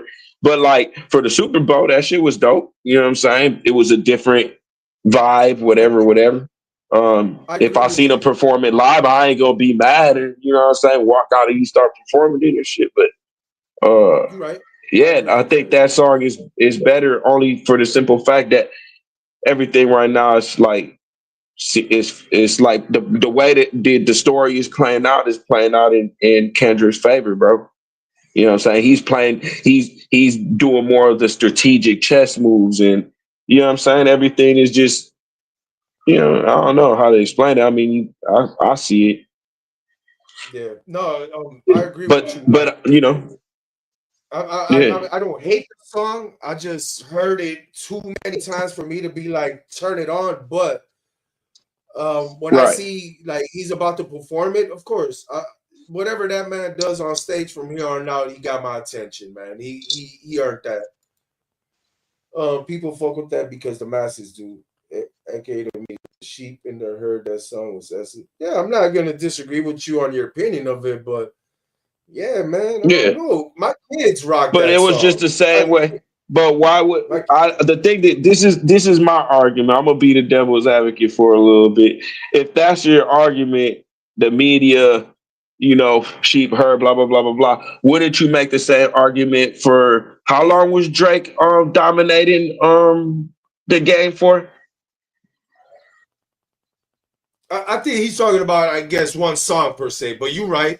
You're right. Drake. There was Yeah, but certain yeah, there songs was that certain went over. songs on Drake's that were just yeah. So I think it's all you know. I'm not saying that what you're saying is wrong, but I'm saying that if that's what you're saying, don't you think they do that for everybody, or you think they just do that for Kendrick? You know what I'm saying? But also, the song's ass as fuck. I'm not gonna disagree with you, but people fuck with that because the masses do. That's generally how things become popular and successful is because it reached the masses. So Right. I don't know. I don't know. I don't know. Okay, put it like this. They could what is it? They could what's the word? Boost streams. They could boost songs, whatever playlist, but you can't boost culture. And every time that man pops out, it's a fucking event, bro. It's an event from his Mhm. pop out show to his music videos to the little two interviews he just did. Like it's an event, bro. Um, I don't know, bro. I mean, I can see what you're saying, but I generally see people rocking with that song. Like, trust me, a lot of people are tired of Mhm. it. I'm like this point of being like, I don't want to hear the song again, but it's not his fault. It's not his fault. Yeah. Right. 50 is a bitch. Yeah, you is a bitch. Bank is a bitch. Olivia bitch. Oh damn, Olivia, man. Can't make something. Yeah, no fucking lie. Oh my god, Nick. Yeah, that shit's crazy. I believe Game was the first one to make me look at her different.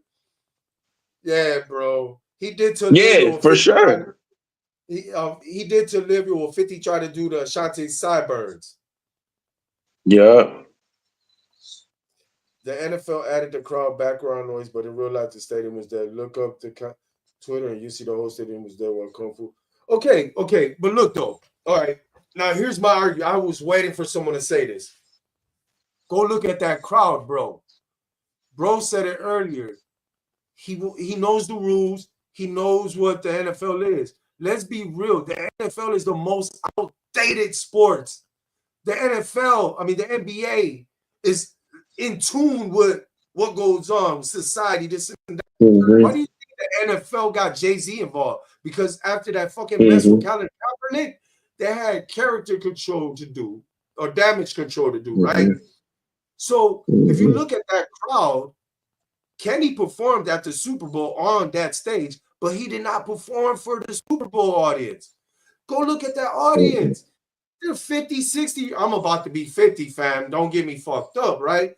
But that's not a hip hop crowd. Think about it. There'll Right. never be a hip hop crowd. Think about all the Right. Maroon 5s, Taylor Swift's, MJ, Prince. That was all pop country. Hip hop just got Mm-hmm. on that platform. You know what I'm saying? And Yeah. I'm not saying, and I talked to Orly, like his pop show, to me, performance-wise, was better than the Super Bowl. But yeah, let's be real, bro. Let's just be real with ourselves. The NFL is so outdated. They're so fucking old. They're not for hip Yeah, you hop. don't even get But paid for that shit. yeah, bro, I watched it. I mean, I didn't watch it that day. I watched it on Tuesday because I missed it. But I'm just being real honest. It's not a knock at football, people that watch football, whatnot. But come on, man. Let's just be real. That's the most outdated fucking sports. Out of tune, my bad. Out of tune sport there is. The Mm-hmm. Grammy setup. Hey, you know what? I like the source. I like BET Hip Hop Awards. But whenever hip hop, I don't care.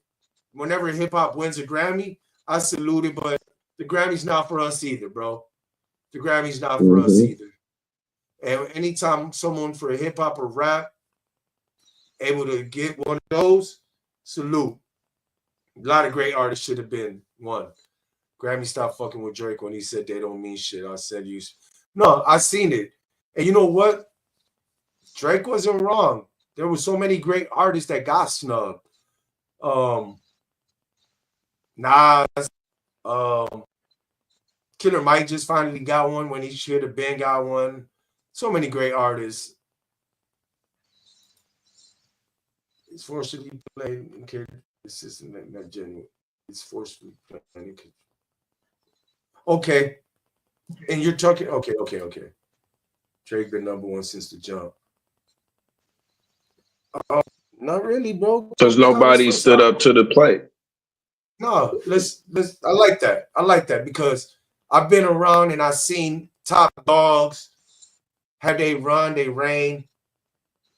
I'm glad you brought that up. And I liked it, Drake. I don't like Drake no more.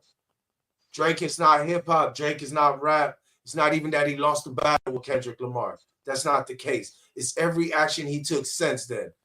Do you Mm-hmm. imagine Biggie Smalls filing a lawsuit because Tupac said he fucked my bitch? He didn't fuck my bitch. He fucked my wife. Little Kim's my bitch. You know what I'm saying? You feel me? Right. You feel where I'm going? I don't know, bro. Drake, I'm not gonna deny what he's done, but he's been one for a lot of reasons. Let's take this in consideration. His first album did not come in number one, first and foremost, right? It was a slow grind, Mm-hmm. slow build, right? He was annoyed by the guy. The guy was Lil Wayne at that time. But let's be real. Lil Wayne was right there with Drake, right there in the runnings, right? Until what? Until Lil Wayne, Carter 5 got pushed back and Wayne went into exile. So the number one guy that was bringing up Drake couldn't compete with his, right? So let's take Wayne out the equation. All the OGs are, Jay's already into presidential. Um, already like what doing like a bid or something. Like Drake's been number one for numerous reasons, and this is the main one. One is he's been consistent. That's for sure. He's been dropping. But Juice World, that first album Juice World did, he fucking broke Spotify records. Travis Scott doing fucking hella numbers. If he was consistent, his tour sell out. There's a lot of guys that could have not, I'm not gonna say better than Drake, but they could have overtook it. Bad Bunny in 2008, let's not forget, a non-hip hop artist overtook Drake's position Mm-hmm. in 2018, fam. This is all stats. This is all facts. Not saying they're better. I'm just saying that number one position, Drake happened. He worked for it. I'm not going to deny that. But there was a lot of people not competing with him. A lot of people weren't Mm-hmm. competing with him. And there was a guy competing with him, but he didn't get that um, global success, and that's Future. Future got plenty platinum Mm-hmm. albums. He's been in contentions But I don't know. To me, there's a lot of reasons Drake's number one, and it wasn't just based off his skills, bro. That's just my honest opinion. Never. They don't want to have an artist be number one like that since MJ. They killed MJ since his influence was so large. They tried to tarnish his legacy with the pedal shit, but he was a big artist, so they offed him. Yeah, that was different though. MJ was big. Then nobody. Success-wise, popularity-wise, there will never be nobody touching Michael Jackson. You know how he was artists die. Artists die. You see videos. People were crying like they were about to die when that man was alive, fam. Right? And I agree with you. They try to tarnish his legacy, bring down cases, allegations or whatnot. But I wouldn't compare Drake to MJ like that. Drake is, I'm not going to deny, Drake has been the number one guy. I'm not denying you that. But let's not act like he was number one just based off his skill set alone. That wasn't the case. There were so many elements that played into that. But here's the thing with Drake though. He told Kendrick to say that shit. He brought up the pedal shit. It wasn't Kendrick. It was on what's that Taylor Swift Taylor Made freestyle? Where he said, oh, you gonna find the girls on Instagram, young girls, go ahead, tell them I mess with little girls. That was Drake. So is Drake gonna sue himself? So that pedal talk, that was Drake, man. That's all Drake's doing. He just found the wrong person to do it. You said that. Meanwhile, people are here saying there was symbolism in the setup. Yeah, I mean, there probably was. I didn't. They say that about everything though nowadays. There's symbolism in a lot of shit Drake do. The owl itself and the 666. You know what I'm saying? That symbolism in itself. You know what I'm saying? But I guess.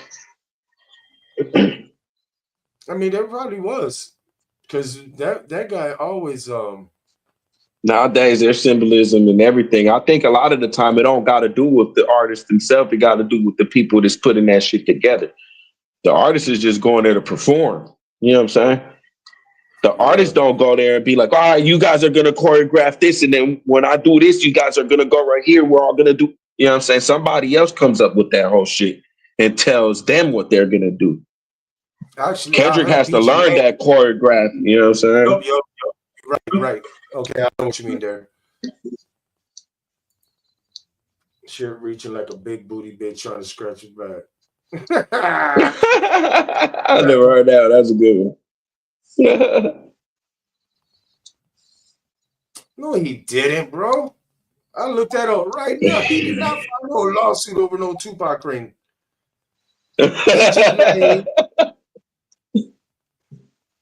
That's crazy, bro.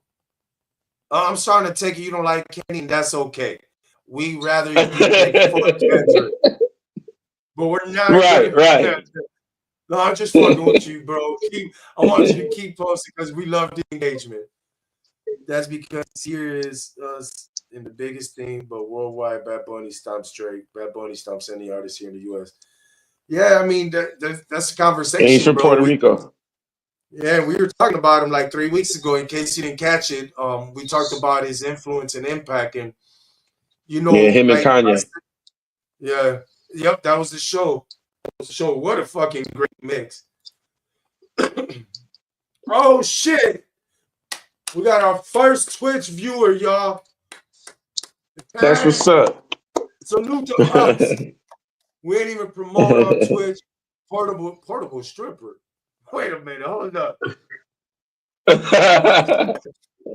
Hold up. Let me gather my thoughts. We still got streambooth.com. Remove the space at Yokley DM. Shout out about portable stripper. I appreciate the comment. Love strippers. I love strippers. I gotta speak. You stupid. Bro, I'm so tired of people bringing up ghostwriters. Michael Jackson had ghostwriters for Twitter. Yeah, me and Orly talked about that when we talked about this before our dislike for Drake. We actually defended Drake on that. Ghostwriting has been the thing, always be a thing. Hell, even Party All the Time by Eddie Murphy was written by Rick James. Yeah, no, bro. Yeah, we're not talking about that part. Yeah, I didn't bring up the ghostwriters, but no, yeah, I don't think I brought up ghostwriting either. But you're right, bro. I won't say I'm R. Kelly wrote shit for Michael Jackson or vice versa. R. Kelly wrote shit for damn near everybody, bro. R. Kelly's so underappreciated. Well, obviously I understand why. But yeah, no, me and Orly talked about this. I think this happened even before the battle actually started. I think it was after Like That. We talked about Drake and how he, like, again, right? I don't like where he's at now, but it's no denying he's been a GOAT for the last 15 years. He's a GOAT for sure. You know, he was in on a run or whatnot, and the ghostwriting, as soon as he survived the first two ghostwriting allegations, there's no point to bring it up. The only time I will bring up Drake and ghostwriters when you ask me who's some of the biggest artists of all time, Drake is in my top 10. Sure. But when you ask me best, he's left out there top 10 or maybe my top 20 based off ghostwriters. My favorite MCs, I'm not talking about hooks, wrote their own bars, you know, so that's the only place Drake, Dr. Dre, or even Kanye gets disqualified with me. You know, and I love Kanye. I love Kanye. Kanye is one of my favorites of all fucking time, but he gets disqualified in certain, and that's me showing you that I'm unbiased when I will take one of my favorites out that conversation, because same shit I'm gonna hold his feet to the fire, I'm gonna do for the same with mine. You know what I mean? So boom, with that being said, who's the bigger? Oh, Drake. Yeah, Drake. Drake, who's the big for sure. I think I'm not saying Kendrick's not on his way, because he had bigger selling albums, like damn, sold 600,000 copy. Like he had bigger album sales, but as far as album moments, presence, this is Kendrick's best year throughout his whole career. But man, Drake for sure by far. I think I'm not saying better, because I think Kendrick way better than Juice WRLD, but Juice WRLD and Bad Bunny, I would say, be in that argument with Drake, right? Not Kendrick. I would say Juice WRLD and Bad Bunny as far as big artists. But Future. I for sure give that to Drake. Yeah. You know what? Future's one fucking monster away. So let's continue with this, because we got wrapped up in comments, which we do appreciate for sure. Damn, okay. Without a doubt. So number 6, I'm gonna go with Uncle Luke versus Snoop Dogg and Dr. Dre. Uncle Luke with this NWA, Dr. Dre. Dr. Dre will respond on Dre Day. Uncle Luke and JT Money will respond back, and then Snoop Dogg will respond back on Shiznit. This would all come to a close when, in 1993, at Jack the Ripper convention, Death Row come to Atlanta from the West Coast, are meted by Uncle Luke's crew, and Uncle Luke's crew proceeds to give Death Row the beats. And that's how that beef ended.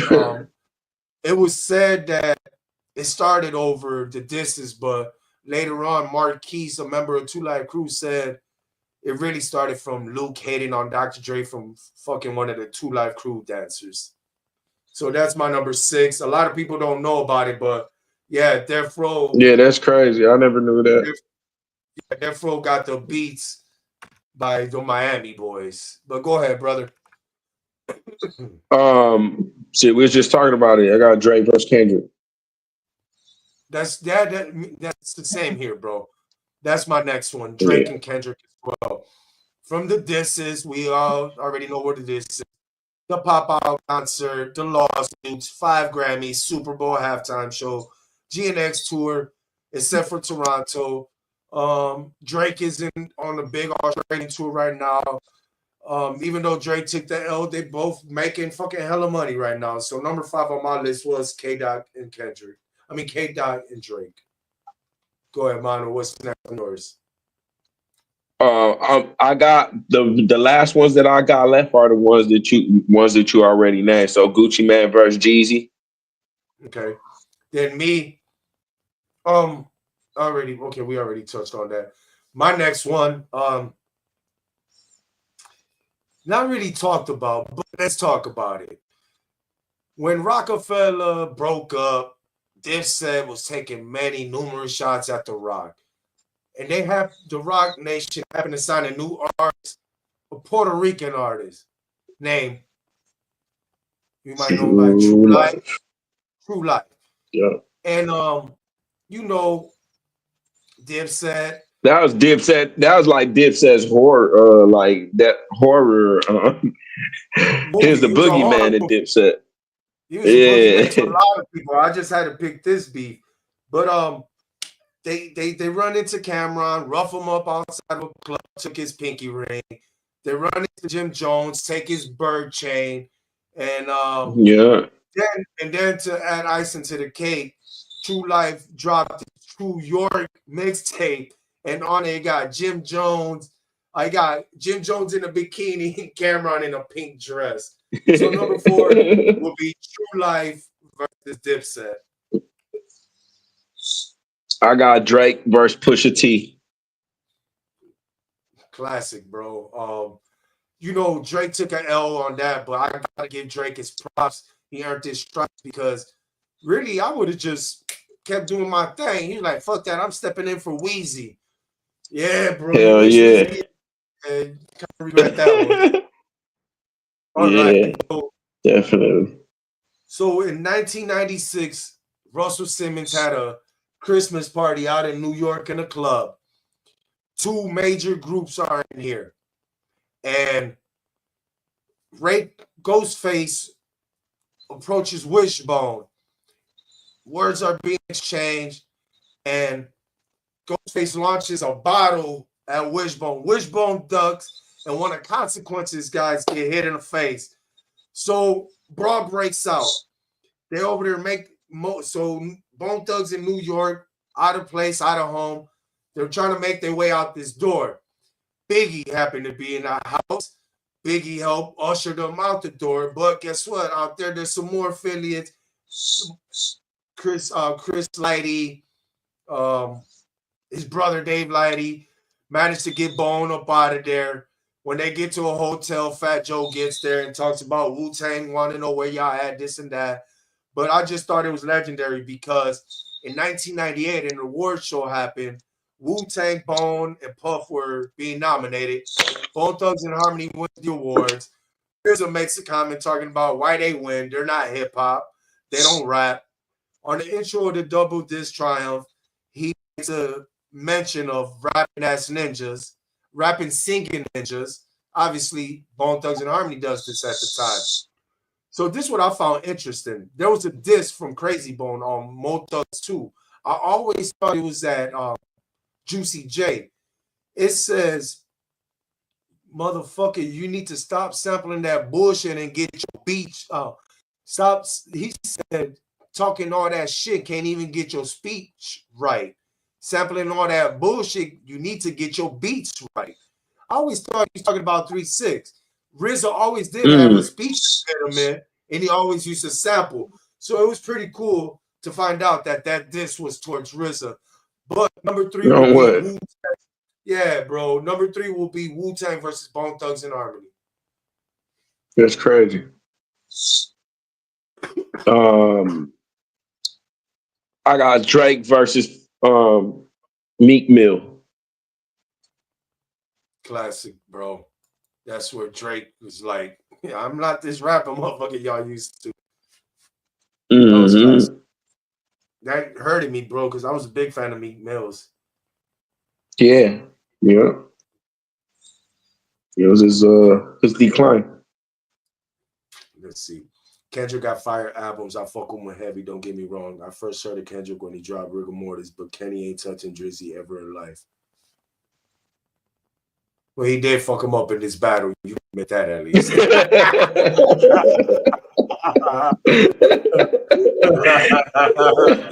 Kendrick he's fucking versus him up in Draco. this battle. Hey, no, Lee, no bullshit. Before this battle even happened, bro could attest to it. That's what I was. That was. They were circling each other. Yeah. They literally were like circling each other. I thought that's what was gonna happen, man. I thought Yeah. that was gonna happen.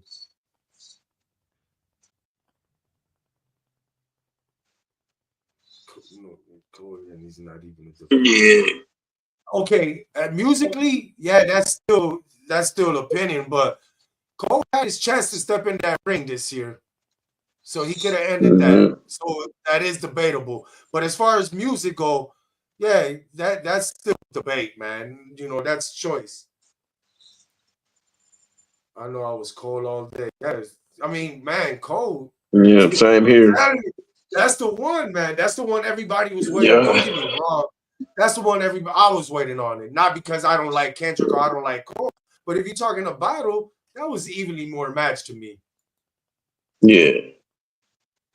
I guess, bro. I guess when you got Gatsu and his record label talking about, I don't know what battle you were hearing, bro. But this will great minds think alike. It's the debate show. I'm gonna debate you on the Kendrick. Fuck that boy up, bro. Fuck that boy up. That second verse was fucking fire. I ain't gonna lie. Drake got the fuck off on that second verse. That shit was fucking fire. I give him that. Let's wrap up. So number 2, Biggie versus E40. Biggie will get on a Canadian radio show and he was faded and they will ask him a name. They'll say a name and he'll give a rating. They mentioned E40. He said, I don't fuck with Duke. He gets a 0. E40 didn't like that. And people from the Bay didn't like it. Right. Who would like that, right? So the story has it, Biggie was booked for a show in Sacramento. He shows up with his road manager. This was told by his road manager and E40, but his road manager was first on to break it. He's like, yeah, we booked for a show. We showed up. The venue had at least like 15 people, all dudes. Biggie was performing. They were throwing coins at him. As we make our exit, we go to the limo, and as they approach the limo, they notice the limo driver's gone. Cars pulled up, guns are pulled out. Yeah, what's all that shit you talking? Woo. They're about to fucking dead Biggie right on spot. The road manager, brilliant idea. Hey, put E40 on the phone, Biggie. They have to get on the phone. They squash the beef right then and there. After they hang up the phone, E40's guys usher Biggie to the hotel, make sure he got there straight, and make sure the next morning he got from the hotel to the airport. Stand up dude, E40. That's what's up. But that's my number 2, E40 versus Biggie. That's a nice one. I'm doing Eminem and Benzino. The sauce. Mm-hmm. That fucking magazine the fuck up, boy. I don't know why they even did that shit. I don't even know why you know what? I really got to look into really why Benzino went on that, because that made no sense. So, my number one. So this guy right here could have made 50 of my list. He could have filled in my top 20. But I'm gonna put 50 Cent versus everybody. Everybody. I'm talking about gangsters. Kenneth Supreme, Bangum Smurf, Jimmy Henchman, Chaz Slim Williams, Sugar Ray, Damian World Hardy, Southwest T, Big Meech. Then let's get into the rappers. John Sticky Fingers, Fat Joe, Jadakiss, The Game, Cameron, Jim Jones, Rick Ross, Lil Wayne, Slow Bucks, Young Buck, French Montana, Jay-Z, Diddy, Little Meech, Floyd Mayweather, Conor McGregor, Madonna, Wendy Williams, everybody. 50 Cent versus everybody. This is my number 1. 50 Cent versus everybody. That's a good one. I like that one. Versus everybody, bro. Yep, my last one is Suge Knight versus Diddy. Yeah, bro, that right there, man. What's that show where people lose weight? The Biggest Losers. Yeah. That's them, bro. They lost big time. All right, let's check out some of these comments. Is Noli, you still on? Can I get a hell yeah if you still here? Because I want to do something right quick with you. Let me see. Are you still here, Nola? How do I check if she's still on here?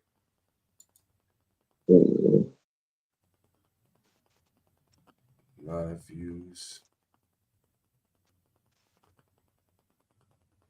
Yeah, I can't tell. Oh, I think so.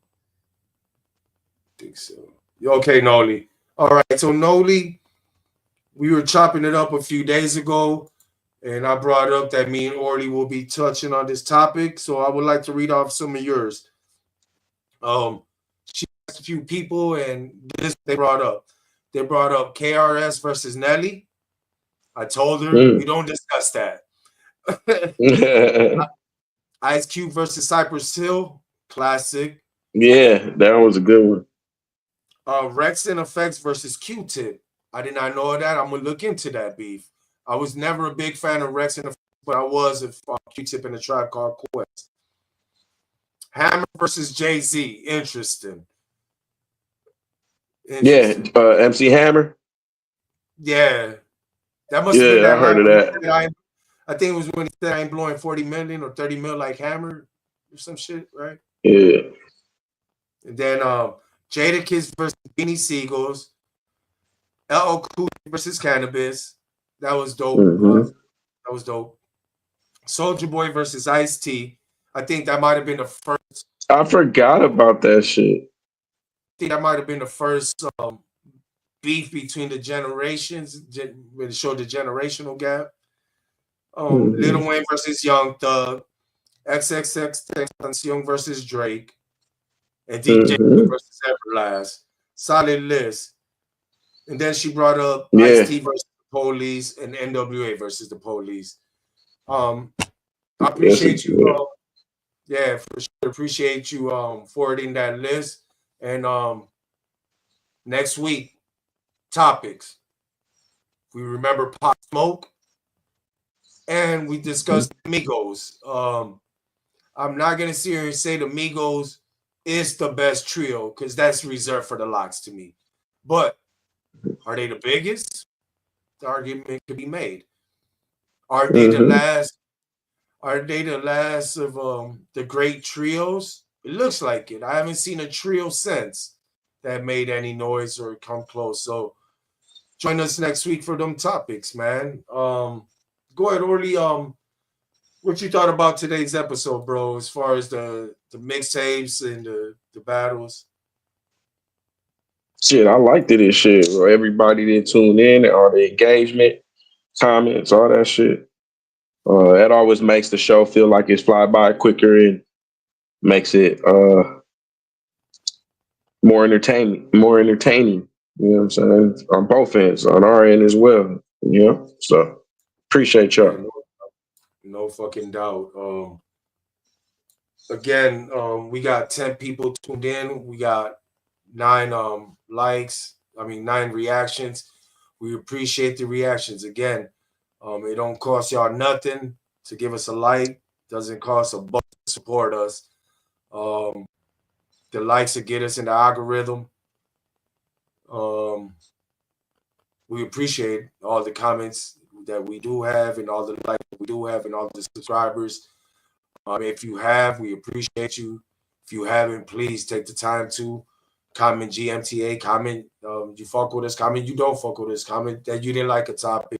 Any kind of engagement is welcome. Constructive criticism, as much as what's the word I'm looking for when they give you good compliments and construction criticism are taken hand in hand here. And if you have liked, subscribed, and commented, man, tell a friend to tell a friend to tell a friend. You could catch us here every Thursday at 7 p.m. Before we get into any more things, I just Want to make sure salute Reno, Nick, Joey, Isaiah for sure. We appreciate the engagement, bro. For sure we do, For man. sure. And we most definitely gonna have to have a young brother like yourself on the show to balance out the great minds think alike. For Easy sure. money for sure. Bro, we gonna most definitely lock in by next week. I'll reach out to you, see if we could lock in that wrestling live stream because WrestleMania is coming, man, and that's gonna be a hell of a season to start. Son of Maul, Noli for sure. There was someone else. V. Oh, Juice, V Smalls. Juice, yeah, V Smalls, who else? Oh, and the new Angie. comment and Portable Oh, Stripper. yeah. Portable stripper, yeah. Shout out Portable Stripper.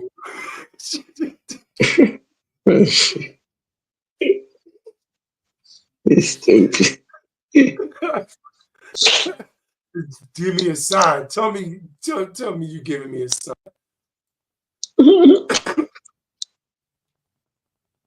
Now there were so many to name, bro. We most definitely Yeah, that's a good one. That was Hell crazy. yeah. If I'm not mistaken, Young Boy pleaded. I think Shout out Maya. He should be out. Which Maya? Rivera? Maya, my cousin. Remember Maya later? Okay. Yeah. Long time. Yeah, no, that NBA young boy, Quando Rondo. Yeah, that was intense. It's shit, 2 dead bodies, both of them locked up in federal prison. Actually, if I'm not mistaken, they're in the same federal prison. It was an informative, too loud, I didn't know.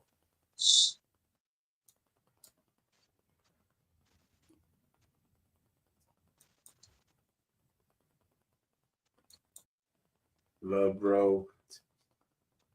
What did someone just hack you, Noli? What the hell? Oh, It's a bro. bot. Damn bot. You know what? I'm suing. Botting us. They do not bot like us. Calm down. You too excited about portable stripper. It could mean a portal potty. See, you always be kidding my shit. Always. Go ahead. Oh, yeah, bro. I had a great time, like you said, bro.